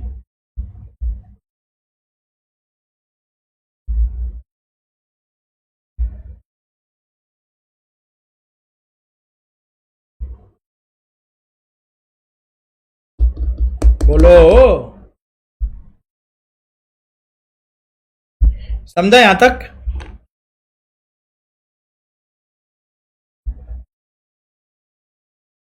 क्लियर हुआ ना यहां तक? इतना अपना बात था पूरे मूवी में। तो इसमें क्या था, पहले ऑब्जेक्टिव बना, फिर स्ट्रैटेजी सेट हुआ, स्ट्रैटेजी फॉर्मुलेट हुआ, वो स्ट्रैटेजी फॉर्मुलेट होने के बाद इंप्लीमेंटेशन शुरू हुआ, उसको कैरी आउट करना चालू किए। अब कैरी आउट करते करते बहुत सारा प्रॉब्लम्स आएगा, तो प्रॉब्लम्स को डील करना है। कैसे डील करना है? स्ट्रैटेजी को थोड़ा सा चेंज करके, जैसे विकी कौशल वाली टीम का चेंज हुआ था थोड़ा सा स्ट्रैटेजी, उसको चेंज करके काम करना चालू कर दिए। जैसे फॉर एग्जांपल तुम्हारा ऑब्जेक्टिव सेट हुआ, एग्जाम देना है सीएमए इंटर का, वो ऑब्जेक्टिव को कैरी आउट करने के लिए अपने अपना पूरा का पूरा स्ट्रैटेजी बनाए, स्ट्रैटेजी बना के उसको इंप्लीमेंट करना चालू कर दिया, स्ट्रैटेजी बना के इंप्लीमेंटेशन उसका चालू हो गया। अब जब इंप्लीमेंटेशन शुरू हुआ, अभी जब तुम पढ़ने बैठोगे, रिवीजन करने बैठोगे, वो इंप्लीमेंटेशन होगा। इंप्लीमेंटेशन जब तुम करने बैठोगे, तुमने तो 60 डेज का प्लान बना लिया, 60 डेज में हो सकता है ना कोई एक आध दिन तुम्हारा तबियत खराब हो जाए, या एक आध दिन एकदम पढ़ने का मन ना करे कि तुम बुक के सामने बैठे हो लेकिन पढ़ाई हो ही नहीं रहा। बोला एक दिन ऐसा होगा जहां पढ़ने का मन करेगा, 59 डेज हम नहीं पढ़ने वाले, मन तो बिल्कुल ही नहीं करेगा, यही बात। तो वो एक दिन जब तुम नहीं पढ़ने वाले, या एक दिन जब तुम्हारा तबियत खराब हो गया, वो तुमने प्लान तो नहीं किया था, तो उसकी वजह से तुमको आगे का स्ट्रैटेजी थोड़ा सा बदलना पड़ेगा। आगे की कुछ 10-12 दिन एवरी डे 1-1 घंटा एक्स्ट्रा पढ़ना पड़ेगा, ताकि वो जो दिन का लॉस हुआ उसको मेकअप कर सके। समझ में आया क्या? तो यहां पे हम लोग स्ट्रैटेजी को चेंज कर देंगे हल्का सा। क्लियर है? बोलो पक्का है? ये पूरा सिनेरियो को रेडी रखना, बहुत आगे हम लोग का रिलेट करने वाला है, इसीलिए मैं यहां पे 15 मिनट लेके पूरा का पूरा एग्जाम्पल तुम्हारे लिए रेडी किया।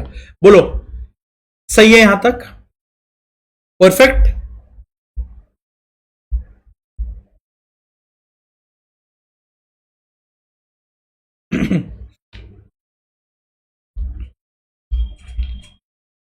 तो मार्क करते हुए चलना, मार्क करेंगे और इसका समरी नोट्स लिखते हुए चलेंगे। मीनिंग ऑफ स्ट्रैटेजी, स्ट्रैटेजी क्या है? स्ट्रैटेजी कुछ नहीं, अपने को एक फ्रेमवर्क प्रोवाइड करता है। फ्रेमवर्क मतलब ढांचा, काम कैसे करना है, ये अपने को प्लान बताएगा। प्लान, फ्रेमवर्क, वो एक प्लान प्रोवाइड करता है कि हम अपने मिशन और ऑब्जेक्टिव्स को अचीव कैसे करें। वही मैंने भी बताया था ना, स्ट्रैटेजी क्या है? एक प्लान ऑफ एक्शन है which helps us to achieve our objectives. Objective है भैया सीएमए इंटर का एग्जाम देना है, उसके लिए हम लोग कैसे रिवाइज करें, उसका प्लान बनाते हैं। तो प्लान बनाया ताकि बेस्ट पॉसिबल मैनर में रिवाइज कर सकें, ताकि अपना सीएमए इंटर का जो ऑब्जेक्टिव है वो अचीव हो सके। तो framework to achieve mission and objectives. Next, 2 type से काम हो सकता है, अनप्लान्ड और प्लान्ड। कौन सा काम बेटर है? प्लान काम बेटर है। क्यों बेटर है? It provides competitive advantage. अगर हम लोग प्लान के साथ साथ पढ़ेंगे, प्लान के साथ कोई काम करेंगे, तो ऑब्वियसली उन लोग से बेटर करेंगे जो अनप्लान्ड काम करते हैं। जो अनप्लान्ड पढ़ाई कर रहे हैं, तुम उनसे बेटर पढ़ाई कर पाओगे ना। तो it provides competitive advantage. Competitive advantage बोले तो, कॉम्पिटिटिव एडवांटेज का मतलब advantage over your competitors, advantage over your competitors। ऐसे ही पूरा मूवी, ऐसे मूवी देख के समझेंगे तो लाइफ में कभी भूलेंगे नहीं। हाँ, डोंट वरी, तुम कुछ नहीं भूलेगा। Advantage over your competitors.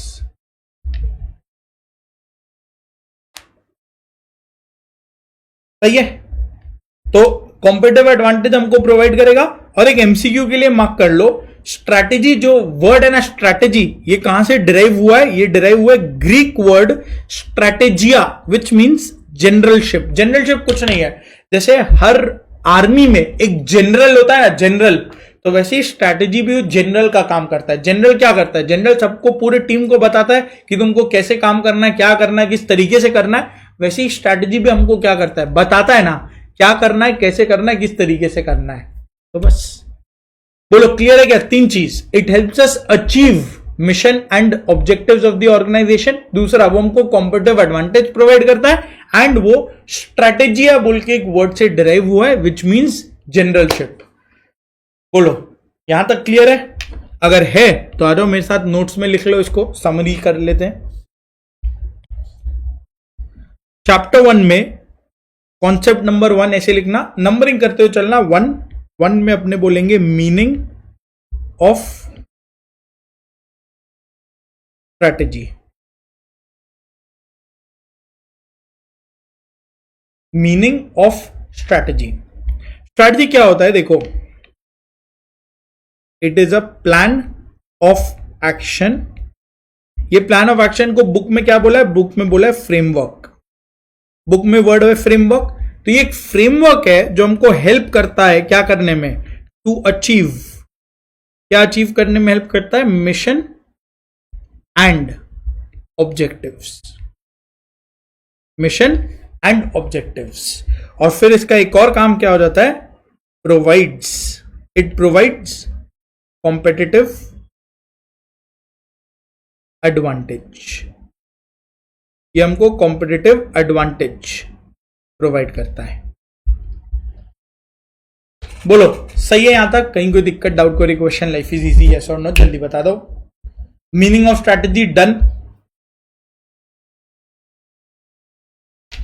ऊपर में तुम ये लिख सकते हो, मीनिंग ऑफ स्ट्रैटेजी के बगल में लिख लेना स्ट्रैटेजिया, एरो देके जनरलशिप। तो इससे ये तुमको याद आ जाएगा कि हाँ ठीक है, ये ओरिजिनेट किया था वर्ड स्ट्रैटेजिया से, जिसका मतलब होता है जनरलशिप। समरी नोट्स बनाएंगे। कंफर्ट है यहां तक? आ रहा हो, फिर आगे चलो।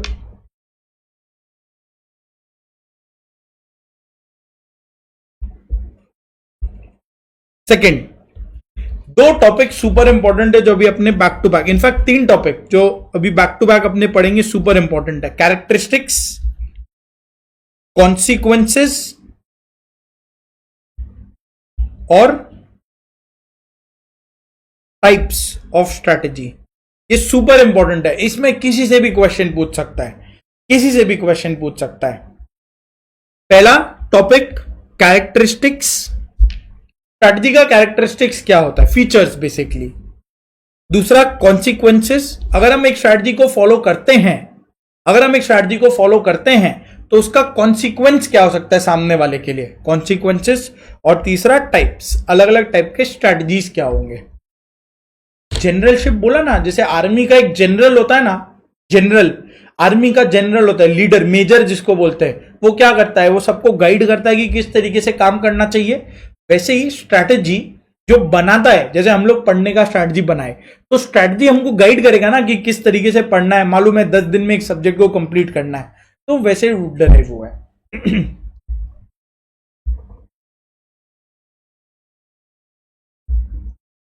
बोलो, यहां तक डन है? यहां तक डन है? फटाफट से बताओ, यस और नो। इसमें एग्जाम्पल में लिख लेना, Jio free SIM cards to capture market share, और इंडिगो। इंडिगो में क्या था? डिफरेंट स्ट्रैटेजीज, या ऐसे लिख दो, डिफरेंट स्ट्रैटेजीज मत लिखो, reducing weight to become profitable.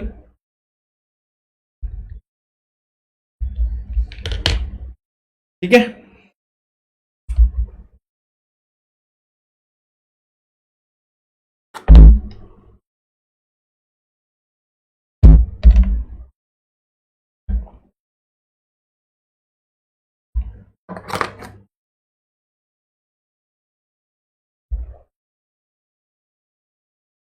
जियो में आएगा free SIM cards to capture market share, और इंडिगो में reducing weight to become profitable.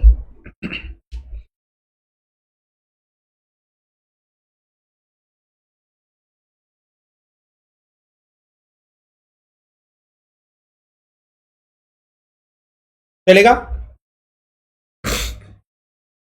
तो यहां आ जाओ कैरेक्टरिस्टिक्स। कैरेक्टरिस्टिक्स समझ गया ना? जैसे अब जियो अगर कोई स्ट्रैटेजी बना रहा है, कोई भी कोई स्ट्रैटेजी बना रहा है तो स्ट्रैटेजी के फीचर्स क्या होने चाहिए, अलग अलग एस्पेक्ट्स क्या इंश्योर करेंगे, पढ़ते हुए चलना, पूरा क्लियर होगा। तो सबसे पहला, स्ट्रैटेजी जब हम बनाते हैं ना तो वो ज्यादा करके लॉन्ग टर्म डायरेक्शन के लिए होता है। लॉन्ग टर्म सोच के स्ट्रैटेजी बनाते हैं। आज का सोच के तुम स्ट्रैटेजी नहीं बनाओगे। जियो को मार्केट कैप्चर करना था, मार्केट कैप्चर करके उसको तो लॉन्ग टर्म में मार्केट रखना है ना, उसके लिए उसने स्ट्रैटेजी बनाया, फ्री में सिम कार्ड बांटेंगे। तो सोच लॉन्ग टर्म का है, लॉन्ग टर्म डायरेक्शन प्रोवाइड करेगा वो सबसे पहला। ऐसे पढ़ाओगे तो सेल्फ स्टडी की जरूरत नहीं पड़ेगी। Thank you so much. हाँ, वैसे ही पढ़ेंगे ना अपने, मतलब सेल्फ स्टडी की जरूरत नहीं पड़नी चाहिए।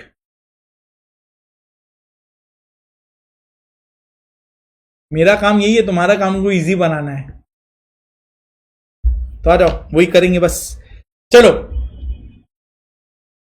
तो स्ट्रैटेजी कैसे बनाएंगे? लॉन्ग टर्म डायरेक्शन को सोच के, सिर्फ कीवर्ड्स तुमको लर्न करना है, सिर्फ कीवर्ड्स। पूरा सेंटेंस को मत लर्न करना, वो पॉसिबल नहीं है। तुम अगर पूरा सेंटेंस लर्न करने चले गए, तुमको कुछ याद नहीं रहेगा। सिर्फ कीवर्ड्स को लर्न करना मेरे साथ साथ, और अपने उसको सेंटेंस पूरा फ्रेम कर देंगे। कैसे फ्रेम करना है? जैसे strategy is formed with long term direction in mind. हो गया, अपने नहीं लिखे, सेम टू सेम नहीं है, लेकिन लॉन्ग टर्म डायरेक्शन वर्ड आ गया पेपर में, जिससे मार्क्स मिल जाएगा। वही चाहिए अपने को। तो लॉन्ग टर्म डायरेक्शन रहेगा। दूसरा, स्ट्रैटेजी से हमको एडवांटेज ओवर योर कॉम्पिटिटर्स मिल जाता है। ऊपर ही पढ़ा था, स्ट्रैटेजी प्रोवाइड्स कॉम्पिटिटिव एडवांटेज। ऊपर में पढ़ा था ना, स्ट्रैटेजी प्रोवाइड्स कॉम्पिटिटिव एडवांटेज। वही तो यहां पे लिखा है, it provides advantage over your competitors, same to same. It provides competitive advantage. 2 point यहां पे हुआ। तीसरा, स्ट्रैटेजी तुम अपने स्कोप ऑफ ऑर्गेनाइजेशन एक्टिविटीज, अपने स्कोप, अपने दायरे के लिए स्ट्रैटेजी बनाओगे ना। तुम सीएमए इंटर का स्ट्रैटेजी बनाओगे कि सीए इंटर का स्ट्रैटेजी बनाओगे? सीए वाले लोग सीए इंटर का स्ट्रैटेजी बनाएंगे कि सीएमए का स्ट्रैटेजी बनाएंगे? तुम तो सीएमए का ही स्ट्रैटेजी बनाओगे ना, जो तुम पढ़ाई कर रहे हो, जो तुम एग्जाम देने वाले हो, तुम उसका स्ट्रैटेजी बनाओगे। तो जो जिसका काम है वो उसका स्ट्रैटेजी बनाएगा। जियो अपने सिम कार्ड और जियो के लिए, टेलीकॉम के लिए स्ट्रैटेजी बनाएगा। इंडिगो एविएशन का स्ट्रैटेजी बनाएगा। जियो बैठ के एविएशन का स्ट्रैटेजी तो नहीं बनाएगा ना, जब तक वो अपना एयरलाइन या एविएशन चालू नहीं करता। सेंस बना? तो तुम अपने स्कोप से रिलेटेड स्ट्रैटेजी बनाओगे, यानी अपने दायरे में रह के स्ट्रैटेजी बनाओगे। क्लियर है? 3 पॉइंट। पहले वो हमको लॉन्ग टर्म डायरेक्शन प्रोवाइड करता है। दूसरा, it provide just competitive advantage, advantage over your competitors. तीसरा, हम अपने स्कोप में रह के, एक्टिविटीज के स्कोप का स्ट्रैटेजी बनाएंगे। बोलो, 3 पॉइंट डन। चौथा, फोर्थ, जियो ने फ्री सिम कार्ड का स्ट्रैटेजी तो बना लिया। फ्री सिम कार्ड का स्ट्रैटेजी तुम और हम भी तो बना सकते हैं। बनाने में क्या है, कागज के टुकड़े पे लिख तो सकते हैं फ्री में सिम कार्ड बांटेंगे। प्रॉब्लम क्या होगा? लेकिन अगर तुम और हम ये स्ट्रैटेजी बनाए तो प्रॉब्लम क्या होगा? जियो ये स्ट्रैटेजी बनाया तो वो इंप्लीमेंट भी कर पाया। क्यों इंप्लीमेंट कर पाया? क्योंकि भैया उसके पास रिलायंस इंडस्ट्रीज का बैकिंग था। वो फ्री में अपने सिम कार्ड्स को डिस्ट्रीब्यूट कर सकता था, और जो उसका फंडिंग चाहिए था उसको, वो रिलायंस इंडस्ट्रीज के पास था। 1.5 लाख करोड़ रुपया लगा था एक साल में, अगर जियो ने फ्री सिम कार्ड्स डिस्ट्रीब्यूट जब किए थे। एक साल में 1.5 लाख करोड़ का खर्चा लगा था जियो के लिए। अब वो पैसा रिलायंस के पास था। क्या तुम्हारे पास, हमारे पास, हम लोग ये फॉलो कर सकते हैं? एयरटेल भी नहीं कर पाया था, याद करो। जियो ने फ्री में सिम कार्ड बांटे, एयरटेल बोले भैया फ्री में तो हम नहीं बांट पाएंगे, इतने तो पैसे ही नहीं है, 300 रुपया तक ला सकते हैं, उसके नीचे नहीं कर पाएंगे। समझ में आया क्या? तो यानी स्ट्रैटेजी बनाने के लिए तुमको रिसोर्सेज भी चाहिए होते हैं। Matching the resources and activities को मैच करने होंगे। यानी काम जो तुम कर रहे हो, जो स्ट्रैटेजी में जिस काम का बात हो रहा है, उसको रिसोर्सेज के साथ मैच करना जरूरी है। तुमने स्ट्रैटेजी बना दिया 40 दिन का, 60 दिन का, सपोज करो 60 डेज का स्ट्रैटेजी बनाया, लेकिन तुम्हारे एग्जाम में 15 दिन बाकी हैं, तो फिर ये स्ट्रैटेजी फायदेमंद है क्या? उतना तो टाइम ही नहीं है तुम्हारे पास जितना का तुमने स्ट्रैटेजी बनाकर बैठा है। करेक्ट? क्लियर है ना? तो रिसोर्सेज और एक्टिविटीज को मैच करना बहुत जरूरी है। क्लियर हुआ? 4 पॉइंट।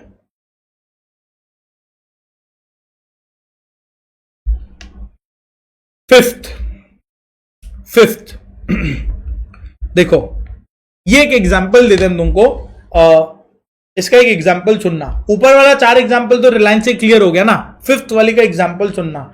जब मेरा सीएफए का एग्जाम था ना, तो मेरा सीएफए का एग्जाम वेस्टिन के बैंक्वेट हॉल में था। वेस्टिन एक 5 स्टार होटल है, 5 स्टार होटल के बैंक्वेट हॉल में एग्जाम दे रहा था। तो एकदम ऐसे चेयर टेबल करके वो लोग अरेंज करके बैठे थे पूरा, और सब बच्चे उस पूरे बैंक्वेट हॉल में बैठ के एग्जाम दे रहे थे। अपना सीएमए सीए ये लोग एग्जाम किस तरीके से लेते हैं, गवर्नमेंट स्कूल में जिसका खिड़की पंखे से आवाज आ रहा होगा ऐसा कि तुम 10 बार ऊपर देख रहे हो टूट ना जाए, तो उस सिनेरियो में हम एग्जाम दे रहे हैं। सीएफए का एग्जाम कहां हुआ था? सीएफए का एग्जाम हुआ था एक 5 स्टार होटल के बैंक्वेट हॉल में, एग्जाम कंडक्ट कर रहे थे।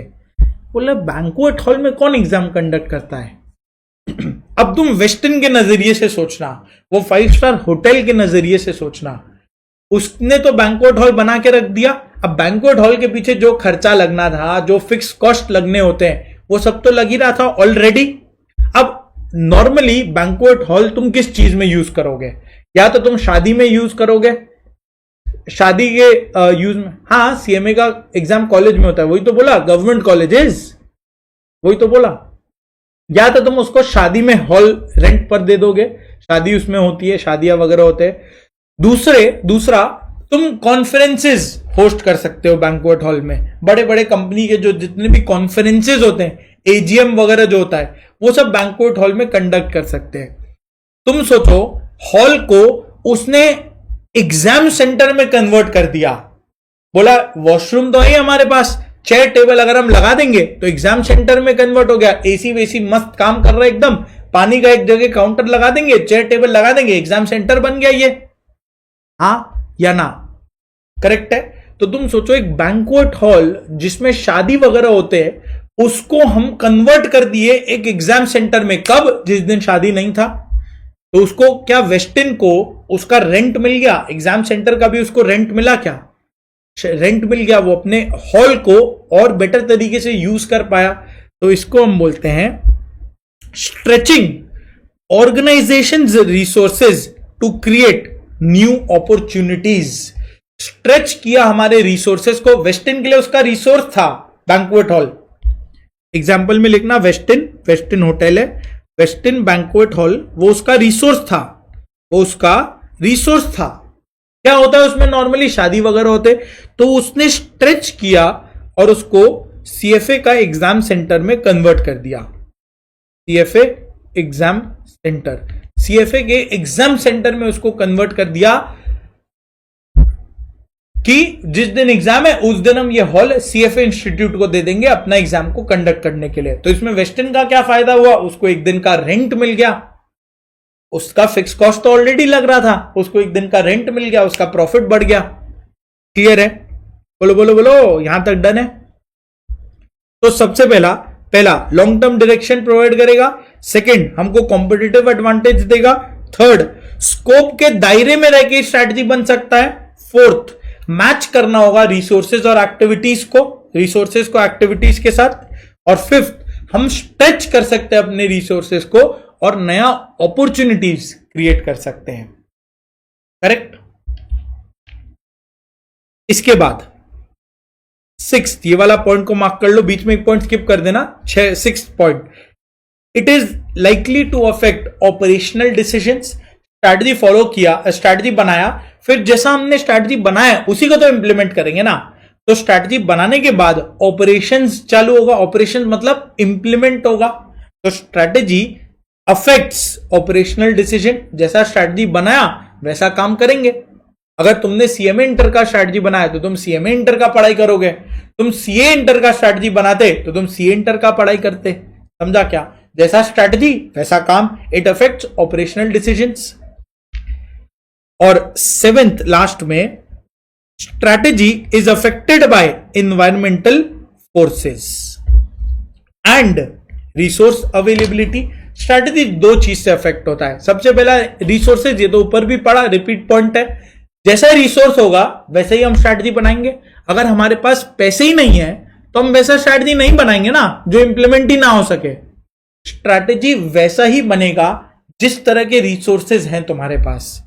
तो strategy is affected by resource availability और दूसरा एनवायरमेंटल फोर्सेस। एनवायरमेंटल फोर्सेस बोले तो एनवायरमेंट में क्या क्या अभी सिनेरियो चल रहा है। जैसे जियो जब आया, रिलायंस ने जब जियो लॉन्च किया तो देखा यार मार्केट में टेलीकॉम में दो ही कंपनी है, एयरटेल और वोडाफोन। वोडाफोन किसी तरीके से स्ट्रगल करके चालू है, मेन तो एयरटेल ही चल रहा है, तो उसको वहां पे बहुत बड़ा स्कोप दिखा। वो बोला यह तो बहुत बड़ा अपॉर्चुनिटी है, एनवायरमेंट खाली पड़ा है, मार्केट पूरा खाली है, बहुत बड़ा अपॉर्चुनिटी दिखा और उसके पास रिसोर्सेज भी था, तो अपॉर्चुनिटी और रिसोर्सेज का फायदा उठा के उसने जियो लॉन्च कर दिया। तो strategy is affected by environmental forces and resource availability. Environmental forces में तुम लिख सकते हो अपॉर्चुनिटी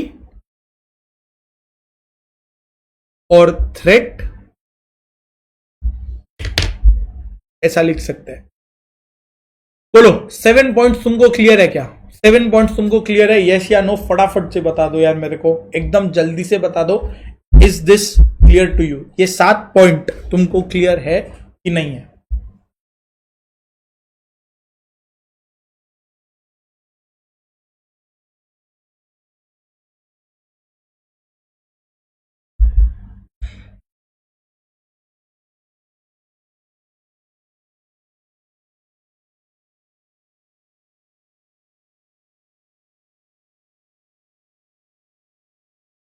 क्लियर है?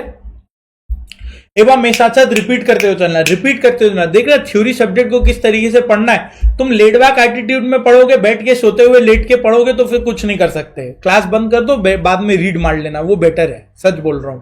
अगर तुम यहाँ पे 1.5 घंटा 1 आवर 45 मिनट तुम मेरे को दे रहे हो तो एकदम एक्टिव स्टेट में तुमको बैठना है, मेरे साथ साथ बोलते हुए चलना है।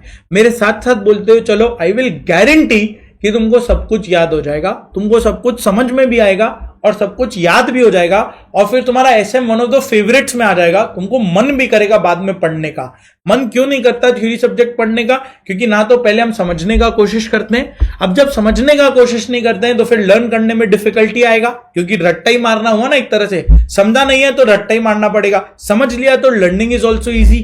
तो रट्टा मारने में फिर डिफिकल्टी आती है। अब जब रट नहीं पा रहे हैं तो फिर वो सब्जेक्ट से मन उठ जाता है।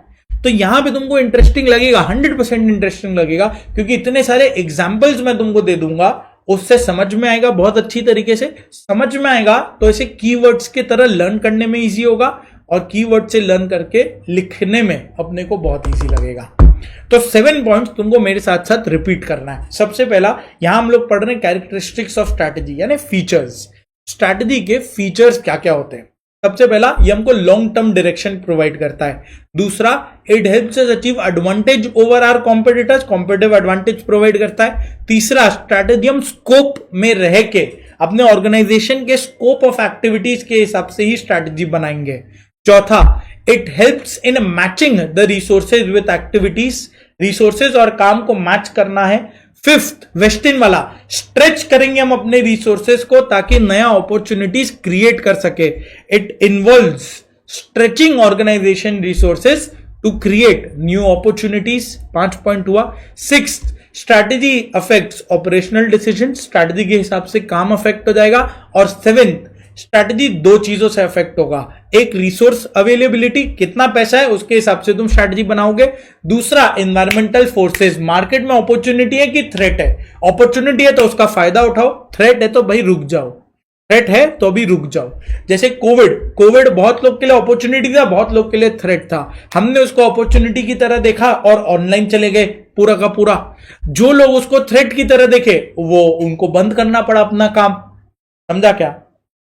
तो strategy is affected by environmental forces and resource availability. Resource availability में तुम लिख लो, रिसोर्स माने क्या? रिसोर्स मतलब सबसे पहला मनी, दूसरा स्टाफ,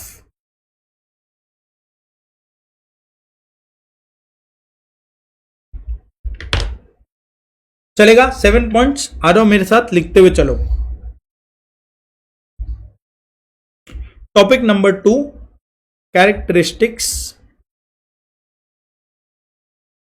या फीचर्स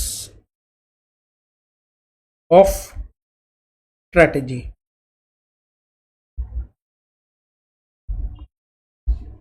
कैरेक्टरिस्टिक्स या फीचर्स ऑफ स्ट्रैटेजी। अब यहां हम लोग ऐसे चार्ट फॉर्म में बनाएंगे, इस तरह से चार्ट फॉर्म में तुमको बनाना है 7 पॉइंट्स। अगर तुम ऐसे बना पाओ, प्रेफरेंस है ऐसे बनाना। अगर ऐसे तुम नहीं बना पा रहे, लग रहा है कि जगह कम पड़ जाएगा, तो फिर तुम पॉइंट वाइज लिख देना।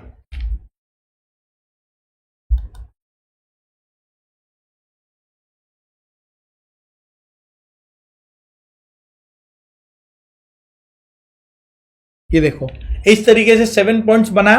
7 पॉइंट्स को ऐसे ही लिख देंगे बगल बगल में। अगर ये नहीं कर सकना, ये तुमको दिक्कत लग रहा है, तो तुम पॉइंट वाइज लिख देना, ऐसे फिर 1 2 इस तरह से करके लिख देना। बट समरी नोट्स बना रहे, तो इसलिए तुम जितना चार्ट के हिसाब से बनाओगे, तुमको उतना इजी रहेगा लर्न करने में। ठीक है, लर्न किया, लिखेंगे, अपने आप दिमाग में सेट हो जाएगा। अरे कैरेक्टरिस्टिक्स या फीचर्स ऑफ स्ट्रैटेजी, सबसे पहला देख के लिखना, बट लिखना। इट प्रोवाइड्स क्या? Strategy provides long term direction. वो लॉन्ग, सिर्फ कीवर्ड्स लिखना है, पूरा पूरा पॉइंट नहीं लिखना है, only keywords. Long term direction provide करेगा हमको।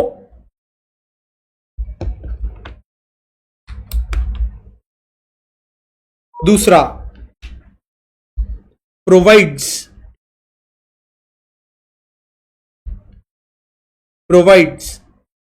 Advantage over competitors. Competitor advantage, competitive advantage provide करेगा हमको, provide advantage over competitors. Third, strategy is formulated within the scope of organisation activities. तो ऐसे लिखो, within scope of activities strategy बनेगा, with in scope of activities. फिर हम match करते हैं रिसोर्सेज एंड एक्टिविटीज को, तो इसमें लिखा matching of resources and activities. काम और रिसोर्स को मैच किया, उसके बाद स्ट्रेच करेंगे। स्ट्रेच मतलब समझता है ना, उस कोई भी रिसोर्स को और कोई काम के लिए यूज करना, तो स्ट्रेच करना हो गया। जैसे सपोज करो, ये आईपैड, ये जो आईपैड है, इस पे अभी हम लोग यहाँ पे पढ़ाई कर रहे हैं। इसमें मैं क्लास नोट्स बनाने के लिए इसको खरीदा तो इसी पर्पस के लिए था। अब यहाँ पे इसका कॉस्ट तो लग चुका है। अब अगर मान लो कोई ट्रिप पे जाना है, तो क्या मैं इसको अपने साथ लेके नहीं जा सकता? मूवी देखने के लिए फ्लाइट में बैठ के लेके जा सकता हूं, तो इस काम के लिए भी आ जाएगा। तो यहां पे क्या किया? Stretching resources to create new opportunities.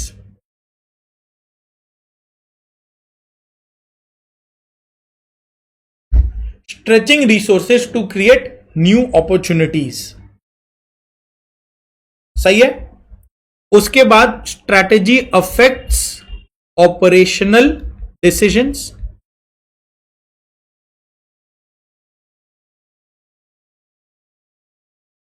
वो ऑपरेशनल डिसीजंस को अफेक्ट करता है।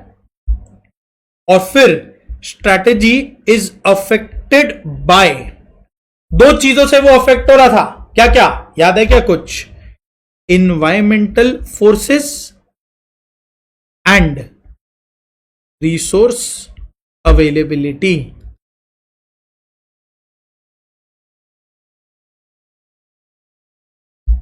बोलो, यहां तक डन है?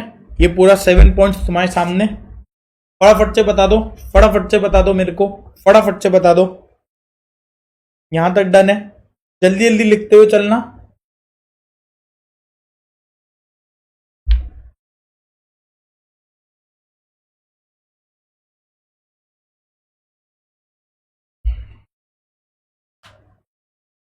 ठीक है, एग्जाम्पल में यहां डाल दो, एग्जाम्पल जियो। ये एग्जाम्पल को सोच के हमने लिखा तो तुमको याद आ जाएगा। बोलो रे बोलो, हाँ गए? सो तो नहीं गए?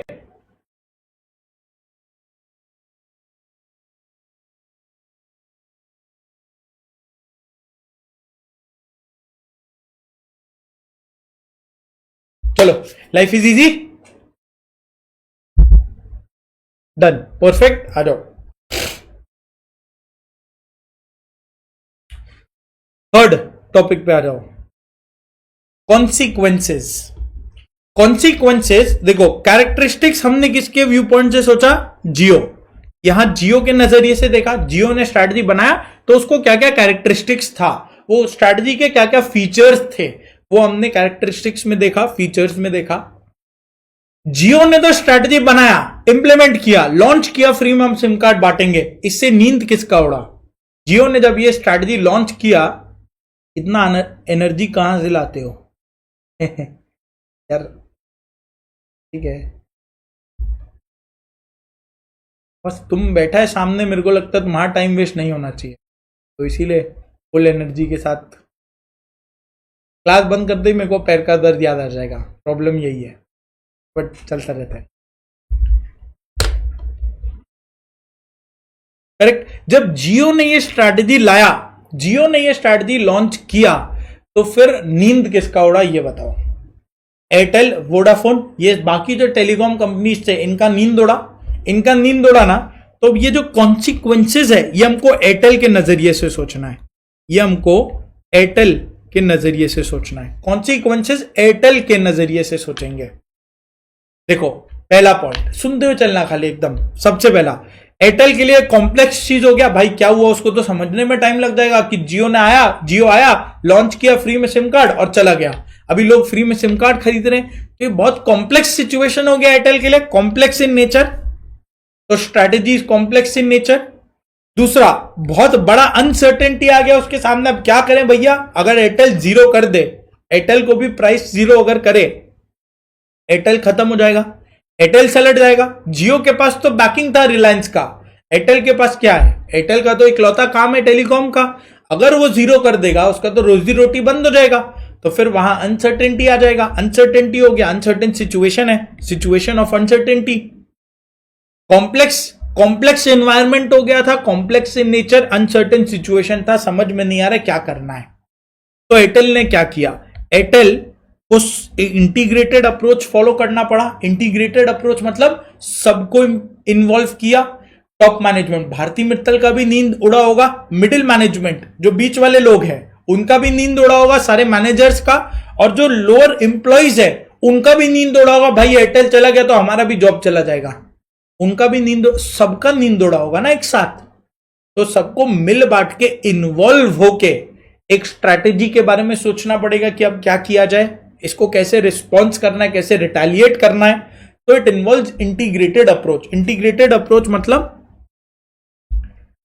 It involves everyone in the organisation.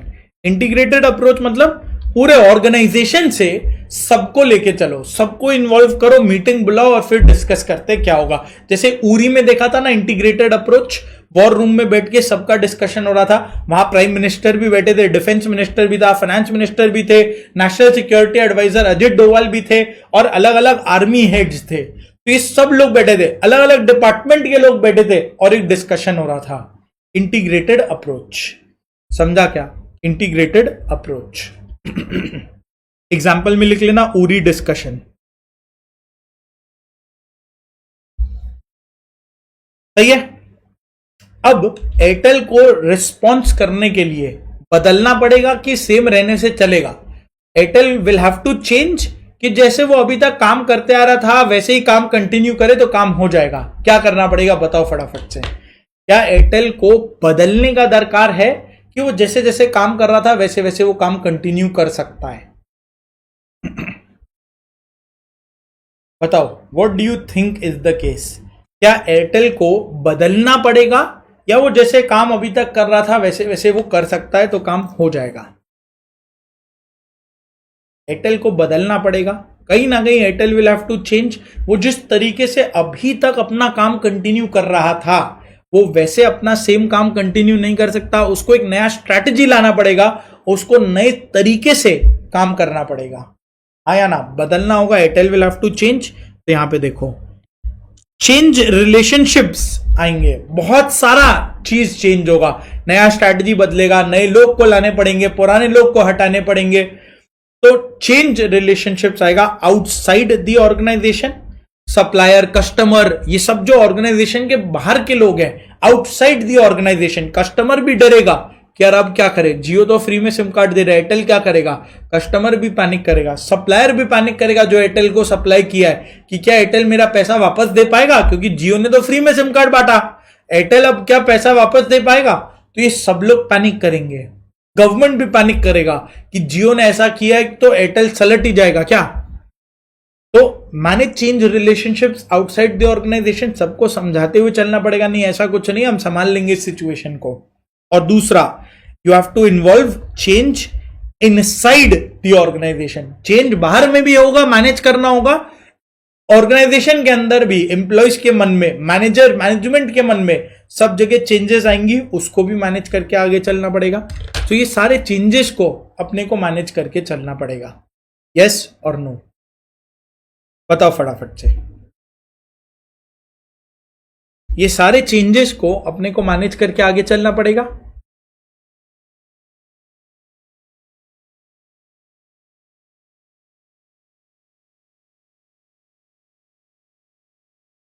बहुत सारा टेलीकॉम कंपनी सलट भी गया था, बिल्कुल। जो चेंज को मैनेज नहीं कर पाए, जो चेंजेस को मैनेज नहीं कर पाए, वो सलट गए, और सिर्फ एयरटेल थोड़ा अपने आप को बचा पाया। एयरटेल स्टिल प्रॉफिटेबल, जियो और एयरटेल अभी प्रॉफिटेबल है। तो इधर 5 point, consequences of strategy, 5 point. सबसे पहला, एयरटेल के नजरिए से सोचना। जब जियो फ्री में सिम कार्ड लॉन्च किया तो एयरटेल के लिए बहुत सारे कॉन्सिक्वेंसेस हो गए थे। पहला, वो कॉम्प्लेक्स सिचुएशन था, कॉम्प्लेक्स चीज हुआ था, कॉम्प्लेक्स इन नेचर। दूसरा, अनसर्टेन सिचुएशन था, समझ में नहीं आ रहा करना क्या, तो कॉम्प्लेक्स एंड अनसर्टेन सिचुएशन। तीसरा, इंटीग्रेटेड अप्रोच चाहिए, सबको इन्वॉल्व करो, डिसाइड करो क्या करेंगे। और चौथा, चेंजेस आएंगे, चेंजेस आउटसाइड द ऑर्गेनाइजेशन को भी मैनेज करना है, बाकी सबको लेके, और इनसाइड द ऑर्गेनाइजेशन एम्प्लॉइज में जो चेंजेस आ रहे हैं उसको भी मैनेज करना होगा। ये सारे चेंजेस को मैनेज करने। आउटसाइड में तुम यहां एग्जांपल लिख लो, suppliers, customers, shareholders, government. और इनसाइड द ऑर्गेनाइजेशन में आ जाएगा एम्प्लॉइज एंड मैनेजमेंट।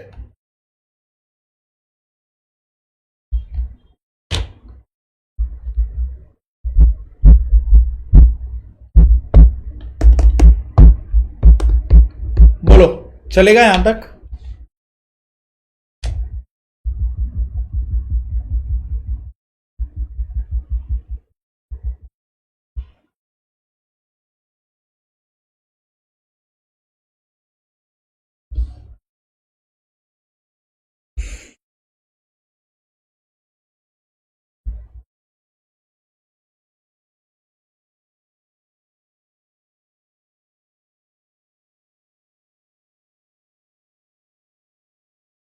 बताओ, यहां तक कोई दिक्कत?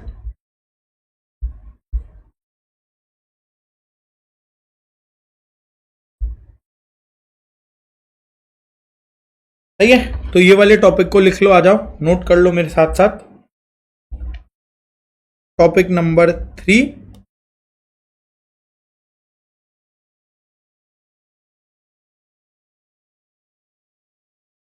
Consequences of strategy. ये हम सोचेंगे एयरटेल के व्यू पॉइंट से। तो एग्जाम्पल में लिख लो एयरटेल।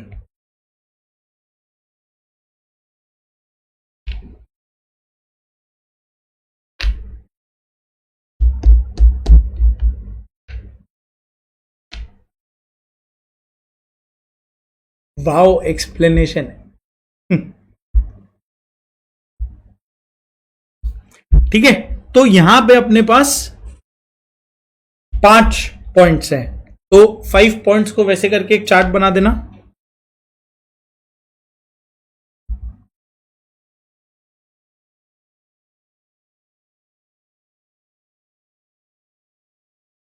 फाइव पॉइंट्स का ऐसा चार्ट बना। सबसे पहला, it is complex in nature, दूसरा अनसर्टेन सिचुएशन क्रिएट करेगा, तीसरा इंटीग्रेटेड अप्रोच होगा, चौथा manage changes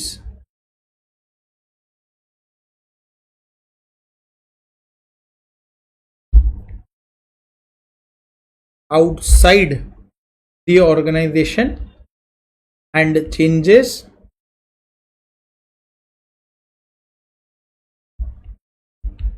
in the organization.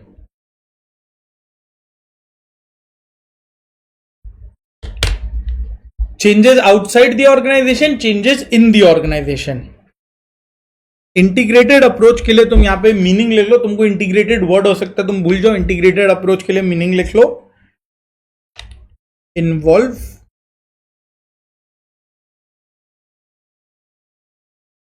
everyone in the organization.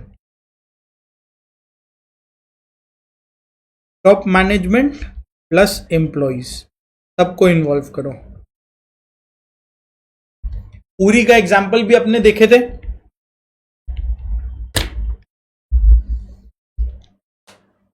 बोलो सही है. कॉन्सिक्वेंसेज ऑफ स्ट्रैटेजी चलेगा यहां तक.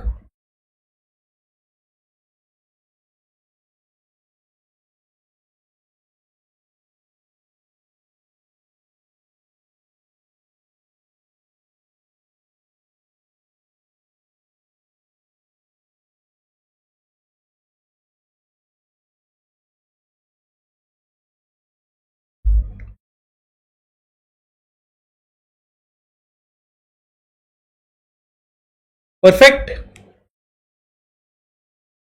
चलो 5 मिनट का एक लास्ट टॉपिक बचा है, फिर आज का क्लास यहीं तक रखेंगे. 5 से 10 मिनट मैक्स. ये लास्ट टॉपिक बचा है, इसको खत्म करते हैं.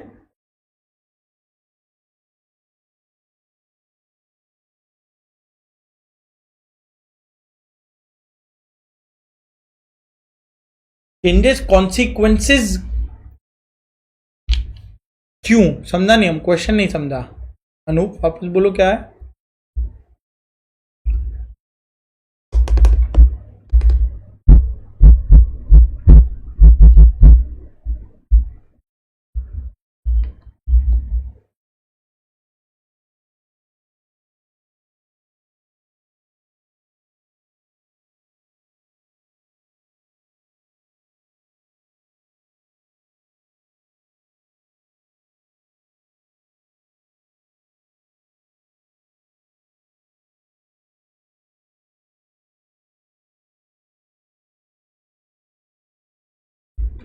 ठीक है तुम लिखो, हम लोग इस पे आ जाएंगे. तब तक आगे वाले पे चलते हैं. Types of strategy, changes consequences में कैसे आ रहा है.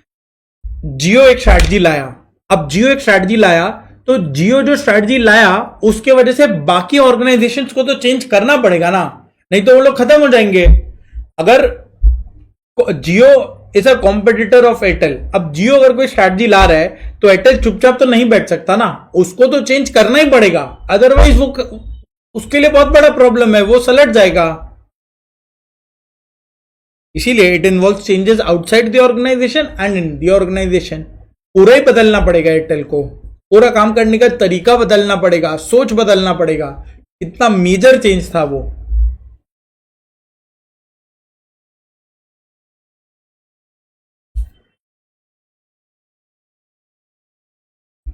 ठीक है,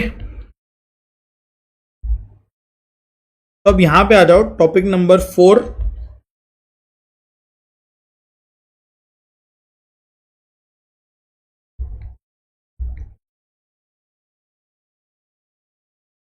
types of strategy. Types of strategy मेरे साथ साथ बनाओ इधर. टाइप्स ऑफ स्ट्रैटेजी, 3 टाइप का स्ट्रैटेजी होता है. यहां तक बनाना जो बनाना है, राइट साइड में कुछ मत लिखना, लेफ्ट साइड में ही अपने बनाएंगे। तो लेट्स से आईटीसी लिमिटेड। अब आईटीसी लिमिटेड एक ओवरऑल कंपनी है, बहुत बड़ा कंपनी है, तो वो बहुत सारे काम करेगा। उसका 4 काम है टोटल में, ये तुमको बताया हुआ भी है क्या क्या है उसका। सबसे बड़ा बिजनेस टोबैको, फिर आता है सेकंड एफएमसीजी, उसके बाद होटल डिवीजन और उसके बाद उसका पेपर डिवीजन। तो ये 4 है उसका अलग अलग टाइप का बिजनेस है। अब ये जो 4 अलग अलग बिजनेस है ये सब मिला के आईटीसी है। और ये 4 अलग अलग बिजनेस में, जैसे टोबैको का अगर अपने बात करें, सो टोबैको में काम एक ही है कि काम बहुत सारा है? टोबैको के अंदर में भी काम बहुत सारा हो रहा होगा। क्या क्या काम हो रहा होगा? सबसे पहले टोबैको को हम लोग प्रोक्योर करते हैं, टोबैको को प्रोक्योर करेंगे, रॉ मटेरियल प्रोक्योर करेंगे, रॉ मटेरियल प्रोक्योर करके फिर प्रोडक्शन होगा, सिगरेट बनेगा, प्रोडक्शन होगा, वो बनने के बाद सेल्स एंड मार्केटिंग होगा, उसका सिगरेट का सेल्स एंड मार्केटिंग जाएगा। इसके बाद एचआर होगी, क्योंकि जितने भी एम्प्लॉइज हैं उसको संभालने के लिए एचआर होगी, और फिर अपना अकाउंटिंग एंड फाइनेंस होगा, क्योंकि सिगरेट के ऊपर बहुत सारे टैक्सेस हैं, तो सारे टैक्स कंप्लायंस वगैरह जो करना है वो अकाउंटिंग एंड फाइनेंस डिपार्टमेंट होगा। तो कुछ इस तरीके से काम होगा क्या आईटीसी का? एक बार फटाफट से कंफर्म करो, कुछ इस तरीके से काम होगा क्या आईटीसी का? आईटीसी में कुछ इस तरीके से काम हो रहा होगा, हाँ या ना? करेक्ट है। तो जो टॉप आईटीसी लिमिटेड है, आईटीसी लिमिटेड में यहां पे कुछ बोर्ड ऑफ डायरेक्टर्स होंगे, उसके बोर्ड ऑफ डायरेक्टर्स बैठे होंगे आईटीसी के। आईटीसी का जो बोर्ड ऑफ डायरेक्टर्स है वो तुम देखो किसी एक बिजनेस के लिए रिस्पॉन्सिबल होगा कि वो चारों बिजनेस के बारे में सोचेगा? आईटीसी का बोर्ड ऑफ डायरेक्टर्स चारों बिजनेस के बारे में सोचेगा या किसी एक बिजनेस के लिए सोचेगा? क्या वो टोबैको को ग्रो करने के लिए सोचेगा? बोलेगा पेपर ग्रो करता है तो ठीक, नहीं करता तो कोई बात नहीं, लोग नहीं पढ़ेंगे, और क्या होगा? वो चारों बिजनेस के बारे में सोचेगा ना एक साथ, क्योंकि उसको तो आईटीसी ओवरऑल से मतलब है। वो किसी एक बिजनेस के बारे में खाली नहीं सोचेगा, वो तो चारों बिजनेस के बारे में सोचेगा। करेक्ट? तभी वो आईटीसी के टॉप लेवल पर बैठे हैं, क्योंकि वो चारों के बारे में उनको सोचना है। क्लियर है? क्लियर है? तो यहां पे जो लोग बैठे हैं इसको हम सिंपल भाषा में बोले तो टॉप मैनेजमेंट बोल सकते हैं क्या? सिंपल भाषा में बोले तो टॉप मैनेजमेंट बोल सकते हैं, और बुक के लैंग्वेज में बोले तो हम इसको बोलते हैं कॉर्पोरेट लेवल मैनेजमेंट। इसको हम बोलते हैं कॉर्पोरेट लेवल मैनेजमेंट, ऐसे लिखना।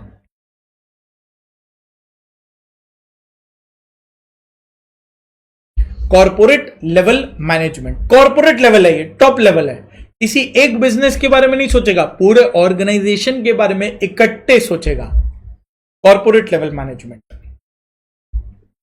दूसरा, अब टोबैको डिवीजन के लिए कोई हेड बैठा होगा, कोई इंसान होगा, एक टीम होगी जो सिर्फ टोबैको के लिए सोचेंगे। उनको एफएमसीजी क्या कर रहा है उससे कोई मतलब नहीं है, कहां पे कोई नया होटल शुरू हो रहा है उससे कोई मतलब नहीं है, क्लासमेट कितना बिक रहा है कितना नहीं, क्लासमेट में क्या इश्यूज है उससे कोई मतलब नहीं है। उसको सिर्फ अपने से मतलब है कि भैया मेरा सिगरेट कितना बिक रहा है और कैसे बिक रहा है, सिगरेट में कौन कॉम्पिटिटर आया मार्केट में, मेरा आईटीसी का सिगरेट मार्केट में कितना बिक रहा है, उसको सिर्फ इस चीज से मतलब है।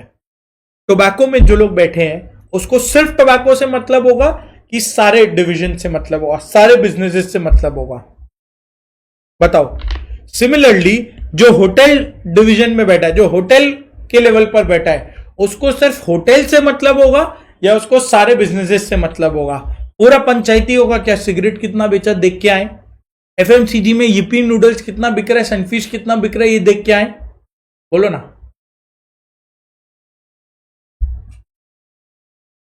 बोलो ना। यहां पे किस तरीके से काम होगा? तो यहां पे सबको अपने अपने लेवल से मतलब होगा। टोबैको में जो लोग हैं उनको सिर्फ टोबैको से मतलब है, एफएमसीजी में सिर्फ एफएमसीजी के लिए वो लोग सोचेंगे, होटल वाले लोग सिर्फ होटल के लिए स्ट्रैटेजीज बनाएंगे, और पेपर वाले लोग सिर्फ ये सोचेंगे कि भाई क्लासमेट को कैसे ग्रो करना है। तो सब लोग अपने अपने बारे में सोच रहे हैं। तुम भी तो अपने बारे में सोचोगे कि बाकी लोग के बारे में भी सामूहिक पढ़ाई करेंगे, सबका पढ़ाई हम ही कर लेते हैं, कैसे सोचेगा? अपने बारे में सोचेगा। तो इसको हम बोलते हैं, इस लेवल को हम बोलते हैं मिडिल मैनेजमेंट, और मिडिल मैनेजमेंट को हम बोलते हैं बिजनेस या डिविजनल लेवल मैनेजमेंट। इसको बोलते हैं बिजनेस या डिविजनल लेवल मैनेजमेंट। ये लोग सिर्फ अपने बिजनेस या अपने डिवीजन के बारे में सोचते हैं, पूरे कॉरपोरेट के बारे में नहीं सोचते हैं। कॉरपोरेट हो गया आईटीसी लिमिटेड, बिजनेस या डिवीजन हो गया टोबैको, एफएमसीजी, होटल और पेपर।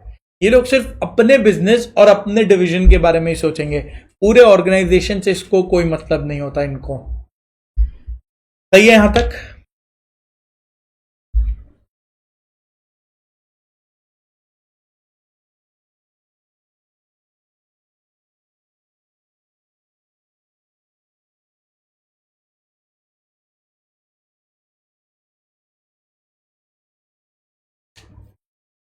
अब टोबैको के अंदर जो प्रोडक्शन वाले लोग बैठे हैं, टोबैको के अंदर जो प्रोडक्शन वाले लोग बैठे हैं, वो लोग सिर्फ प्रोडक्शन के बारे में सोचेंगे या वो ये भी सोचेंगे कि सिगरेट कितने में बेचना है, किसको बेचना है, टोबैको कहां से आएगा, टोबैको कितने में आया है? वो लोग ये भी सोचेंगे क्या कि वो लोग सिर्फ ये सोचेंगे कि हमको सिगरेट कितना बनाना है और कितने टाइम के अंदर बनाना है, कि भाई स्टॉक आउट सिचुएशन नहीं होना चाहिए। वो लोग क्या सोचेंगे? प्रोडक्शन वाले लोग क्या सोचेंगे? सिगरेट के प्रोडक्शन के बारे में सोचेंगे कि उसका सेल, प्रोक्योरमेंट, उस पर टैक्स कितना बनना चाहिए, ये सब पे भी काम करेंगे। वो सिर्फ प्रोडक्शन का काम करेंगे, कितना सिगरेट बनाना है, कितने दिन में बनाना है, ताकि स्टॉक आउट सिचुएशन नहीं होना चाहिए। वो सिर्फ प्रोडक्शन का काम करेंगे। सेम प्रोक्योरमेंट वाले लोग क्या सोचेंगे? वो सिर्फ ये सोचेंगे कि हमको टोबैको लाना कैसे है, लाना किस तरफ से, कहां से कितना टोबैको हमको लेके आना है, जहां सस्ता मिले, सबसे ज्यादा क्वालिटी किधर मिले, वहां से हम लेके आएंगे। तो प्रोक्योरमेंट वाले लोग प्रोक्योरमेंट के बारे में सोचेंगे, उनको प्रोडक्शन से कोई मतलब नहीं है। फिर सेल्स वाले लोग सिर्फ सेल्स के बारे में सोचेंगे, ऐसा एचआर का सिर्फ काम ये होगा कि सारे एम्प्लॉयज खुश है ना, वो ये सोचेगी। और अकाउंटिंग फाइनेंस वाले लोग ये सोचेंगे कि गवर्नमेंट को टाइम टू टाइम टैक्स चला गया ना, डेटर से पैसा आ गया ना, क्रेडिटर को पैसा चला गया क्या, और हमारे पास कैश कितना बाकी है, ये सब सोचेंगे। तो इनका भी अपना अपना काम है। तो इसको हम लोग बोलते हैं लोअर लेवल मैनेजमेंट, और लोअर लेवल मैनेजमेंट को हम यहां बोलेंगे फंक्शनल या ऑपरेशनल लेवल मैनेजमेंट।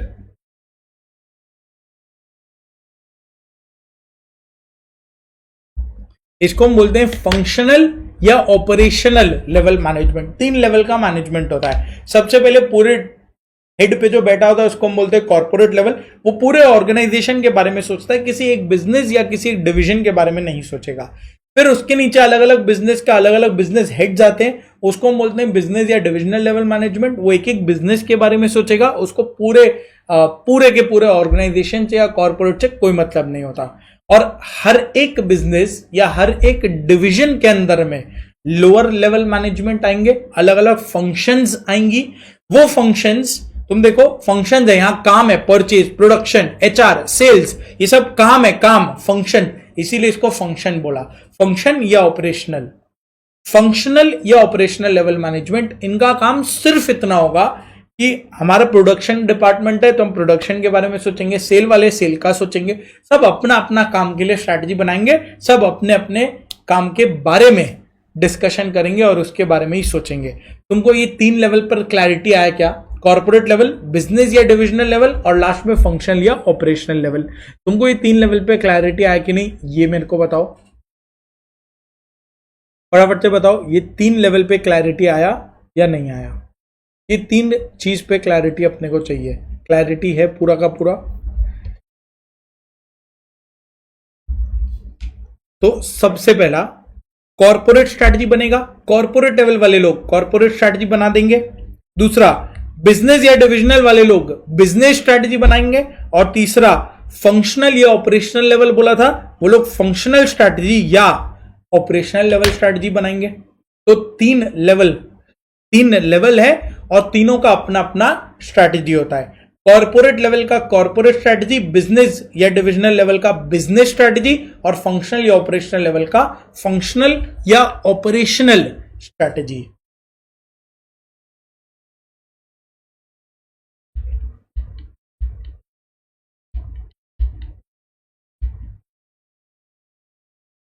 बोलो क्लियर है क्या? क्लियर है क्या?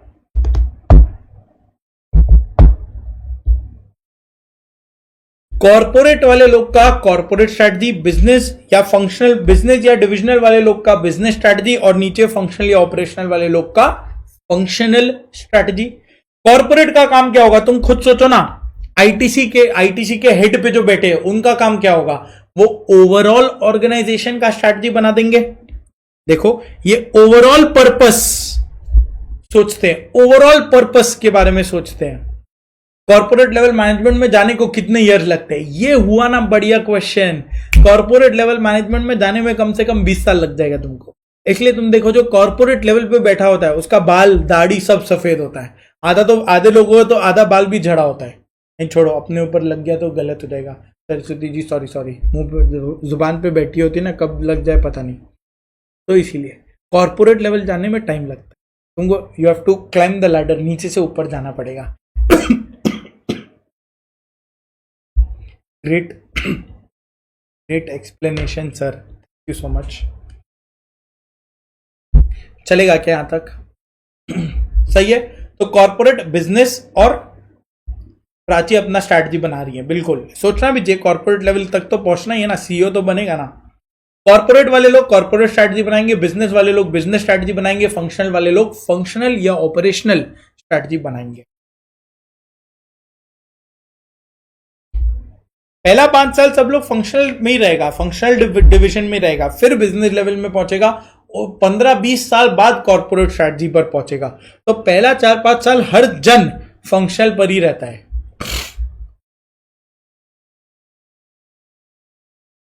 ठीक है। तो कॉर्पोरेट वाले लोग यानी यहां पे जो आईटीसी के लेवल पर बैठे, आईटीसी के बोर्ड ऑफ डायरेक्टर्स में जो लोग बैठे, वो लोग किसके बारे में सोचेंगे? वो ओवरऑल पर्पस के बारे में सोचेंगे, ओवरऑल बिजनेस स्ट्रैटेजी बनाएंगे। ओवरऑल पर्पस यानी ओवरऑल स्ट्रैटेजी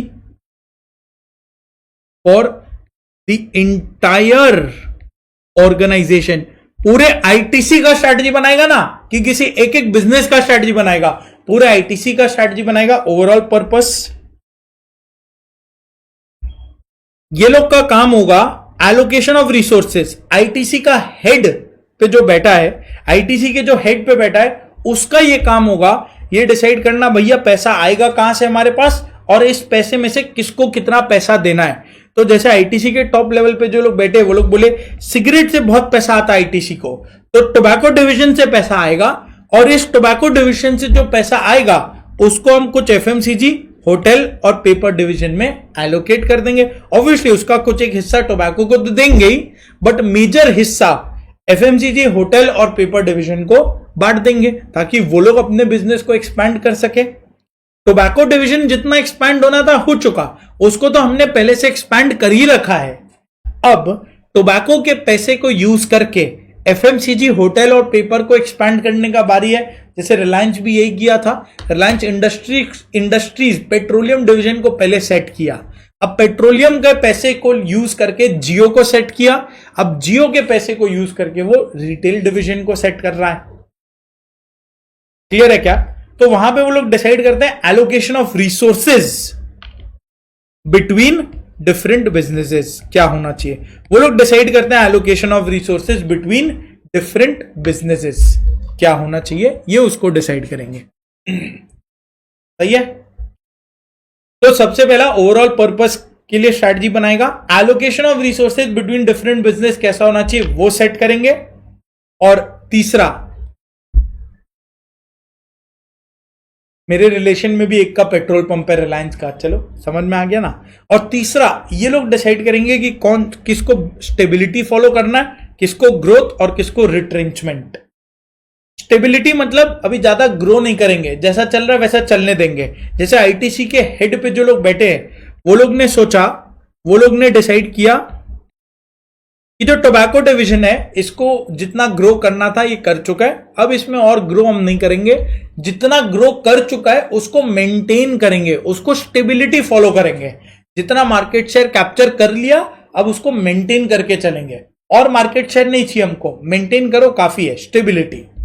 एफएमसीजी होटल और पेपर डिवीजन को ग्रो करना है, तो कॉर्पोरेट लेवल का काम है ये डिसाइड करना कि कौन स्टेबिलिटी फॉलो करेगा, कौन ग्रोथ फॉलो करेगा, और रिट्रेंचमेंट। रिट्रेंचमेंट मतलब बिजनेस बंद करना, कौन से बिजनेस को हमको बंद करना है, ये सब कॉर्पोरेट लेवल वाले लोग सोचते हैं। बोलो ये तीन चीज क्लियर है क्या? कॉर्पोरेट लेवल वाले क्या काम करेंगे? सबसे पहले उनका काम ओवरऑल स्ट्रैटेजीज बनाने का होगा।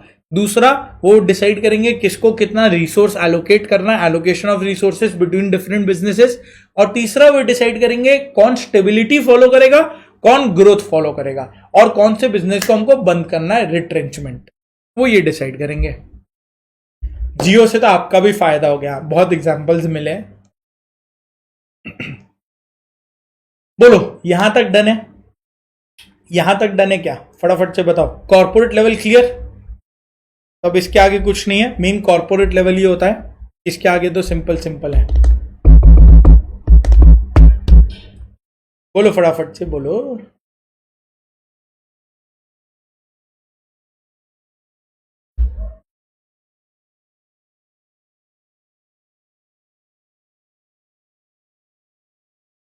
ठीक है, अब बिजनेस लेवल वाले लोग, बिजनेस लेवल वाले लोग के लिए क्या सोचना है अब तुम सोचो। बिजनेस वाले लोग का मतलब क्या होता है? बिजनेस वाले लोग का मतलब जो टोबैको के लेवल पर बैठा है, जो यहां टोबैको पे बैठा है, तो ये क्या काम करेगा तुम सोचो। ये अपने इंडिविजुअल बिजनेस का स्ट्रैटेजी बनाएगा कि ओवरऑल स्ट्रैटेजी बनाएगा? ये अपने इंडिविजुअल टोबैको का स्ट्रैटेजी बनाएगा ना, खाली सिर्फ टोबैको का स्ट्रैटेजी बनाएगा, बाकी पूरे ऑर्गेनाइजेशन से इसको क्या मतलब है?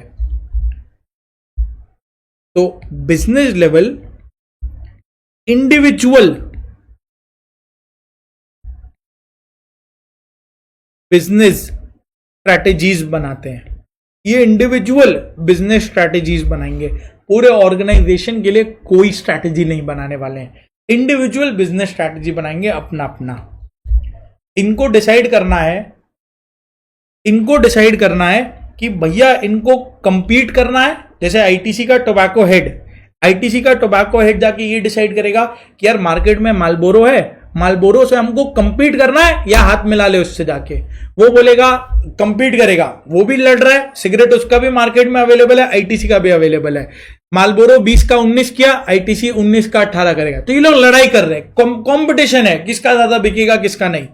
दूसरा आईटीसी बोला कि यार मालबोरो से हाथ मिला लेते हैं, वो भी 25 रुपए में सिगरेट बेचे, हम भी 25 रुपए में सिगरेट बेचे।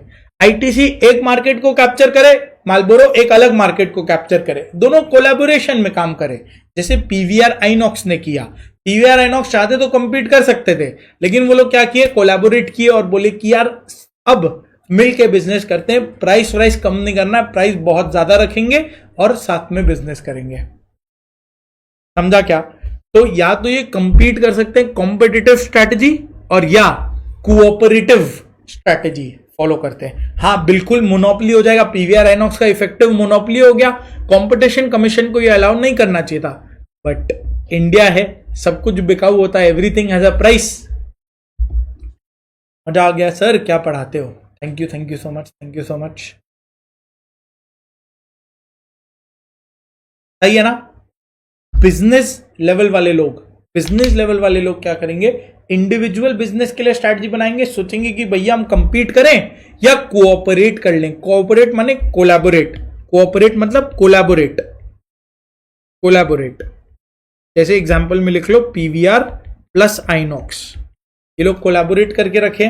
पीवीआर आइनॉक्स का तो मर्जर भी हो चुका, ठीक है। तो इनका काम ये होता है, ये डिसाइड करते हैं कि भाई हाउ टू कंपीट, ये डिसाइड करेंगे हमको कंपीट कैसे करना है, अपने कॉम्पिटिटर्स से डील कैसे करना है, इनका काम ये होगा। बिजनेस लेवल वाले लोग का काम ये होगा, करेक्ट है। फिर फंक्शनल लेवल वाले लोग, मतलब बॉटम मोस्ट लेवल फंक्शनल वाले लोग का काम क्या होगा? इनका काम होगा जो स्ट्रैटेजीज टॉप लेवल वाले लोगों ने बनाया, इनका काम होगा उसको फॉलो करना, उसको इंप्लीमेंट करना, करेक्ट। देखो इनका काम होगा डिलीवर इफेक्टिवली, डिलीवर करना है, एग्जीक्यूट करना है corporate and business level strategies को, यानी इनका काम एग्जीक्यूशन का है। एग्जीक्यूशन, जो ऊपर वाले लेवल्स ने स्ट्रैटेजी बनाया है, इनको एकदम ब्यूटीफुली टॉप नॉच लेवल पे वो स्ट्रैटेजीज को जाके इंप्लीमेंट करना है। तो इनका काम होगा इफेक्टिवली हम डिलीवर कर सके corporate and business level strategies को, ठीक है। और मैक्सिमाइज रिसोर्स प्रोडक्टिविटी, वेस्टेज को कम करेंगे, ये एफिशिएंसी को बढ़ाएंगे। रिसोर्स प्रोडक्टिविटी, वेस्टेज को कम करना है, एफिशिएंसी को इंक्रीज करना है। रिसोर्सेज अच्छे से यूज हो रहे हो, इसको इंश्योर करना है। तो वेस्टेज को कम किया, एफिशिएंसी को बूस्ट किया। बोलो यहां तक डन है क्या? यहां तक डन है क्या तुम्हारा? फटाफट से बताओ, बता दो। सही है। 3 लेवल्स, कौन से 3 लेवल्स मेरे साथ रिपीट करना? Top level, middle level, bottom level. लेकिन ये नहीं बोलेंगे, ये फालतू चीज होता है। टॉप को हम बोलते हैं कॉर्पोरेट लेवल, वो कॉर्पोरेट स्ट्रैटेजी बनाएगा। फिर बिजनेस, बीच वाले को हम बोलते हैं बिजनेस या डिविजनल लेवल, वो बिजनेस स्ट्रैटेजी बनाएंगे। और लोअर लेवल को हम बोलते हैं फंक्शनल या ऑपरेशनल लेवल, वो फंक्शनल या ऑपरेशनल स्ट्रैटेजी बनाएंगे। टॉप लेवल का काम होता है 3। पहला, देख के बोलना बट बोलते हुए चलना, कोई दिक्कत नहीं है, रट्टा नहीं मारना है, देख के बोलना है बट बोलना है। टॉप लेवल का काम होगा 3। सबसे पहला ओवरऑल पर्पस क्रिएट करेंगे, ओवरऑल स्ट्रैटेजी बनाएंगे, इसमें कितना एलोकेशन करना है, allocation of resources between different business, उसको डिसाइड करेंगे। फिर ये डिसाइड करेंगे कि स्टेबिलिटी, ग्रोथ, रिट्रेंचमेंट क्या किसको फॉलो करना है, वो डिसाइड किया। सेकंड, बिजनेस लेवल वाले लोग का काम क्या होगा, बिजनेस स्ट्रैटेजी क्या होगा, वो डिसाइड करेंगे। कंपीट करें, कंपटीशन या कोलैबोरेट करें, कोऑपरेट करें, कंपीट या कोऑपरेट। और कंपीट करना तो कैसे कंपीट करना है, हाउ टू कंपीट, ये डिसाइड करेंगे। और फंक्शन लेवल वाले लोग का काम क्या होगा, वो डिलीवर करेंगे बिजनेस और कॉर्पोरेट लेवल स्ट्रैटेजीज को, इफेक्टिवली डिलीवर करना है, एग्जीक्यूट करना है, इंप्लीमेंट करना है। और इनको ये इंश्योर करना है कि हम रिसोर्सेज को वेस्ट ना करें, मैक्सिमाइज रिसोर्स प्रोडक्टिविटी। जो एलोकेशन, जो पैसा इनको दिया गया है, उसको बेस्ट पॉसिबल मैनर में यूज करेंगे। मैक्सिमाइज रिसोर्स प्रोडक्टिविटी, वेस्टेज को कम करेंगे, एफिशिएंसीज को बढ़ाएंगे। बोलो कहीं कोई दिक्कत, doubt, query, question? Life is easy यहां तक, यस और नो? नेक्स्ट क्लास के बिगिनिंग में इसको मैं नोट करा दूंगा, तीनों लेवल्स को। 3, ये डायग्राम तो ड्रॉ कर लिया होगा, वो तीनों लेवल को अब एक एक करके तीनों को लिख लेंगे नेक्स्ट क्लास के बिगिनिंग में, और वहां से फिर आगे चलेंगे, वहां से अपने आगे जाएंगे। ये रेड ओशन, ब्लू ओशन, बहुत बढ़िया इंटरेस्टिंग कॉन्सेप्ट है, ये भी एक सुपर इंपॉर्टेंट टॉपिक है। क्वेश्चंस किस तरीके से आएंगे ये सब अपने डिस्कस करते हुए चलेंगे। बट तुमको कंफर्ट सेट हुआ क्या, किस तरीके से अपने को समझना है, लर्न करना है, और इसका रिटन नोट्स बना के आगे चलना है। आज का जो पेज था, यही पेज को कंटिन्यू रखेंगे। 15 क्लास में अपना पूरा का पूरा सिलेबस कंप्लीट होगा, nothing to worry. 15 classes full syllabus complete होगा। बोलो डन है यहां तक?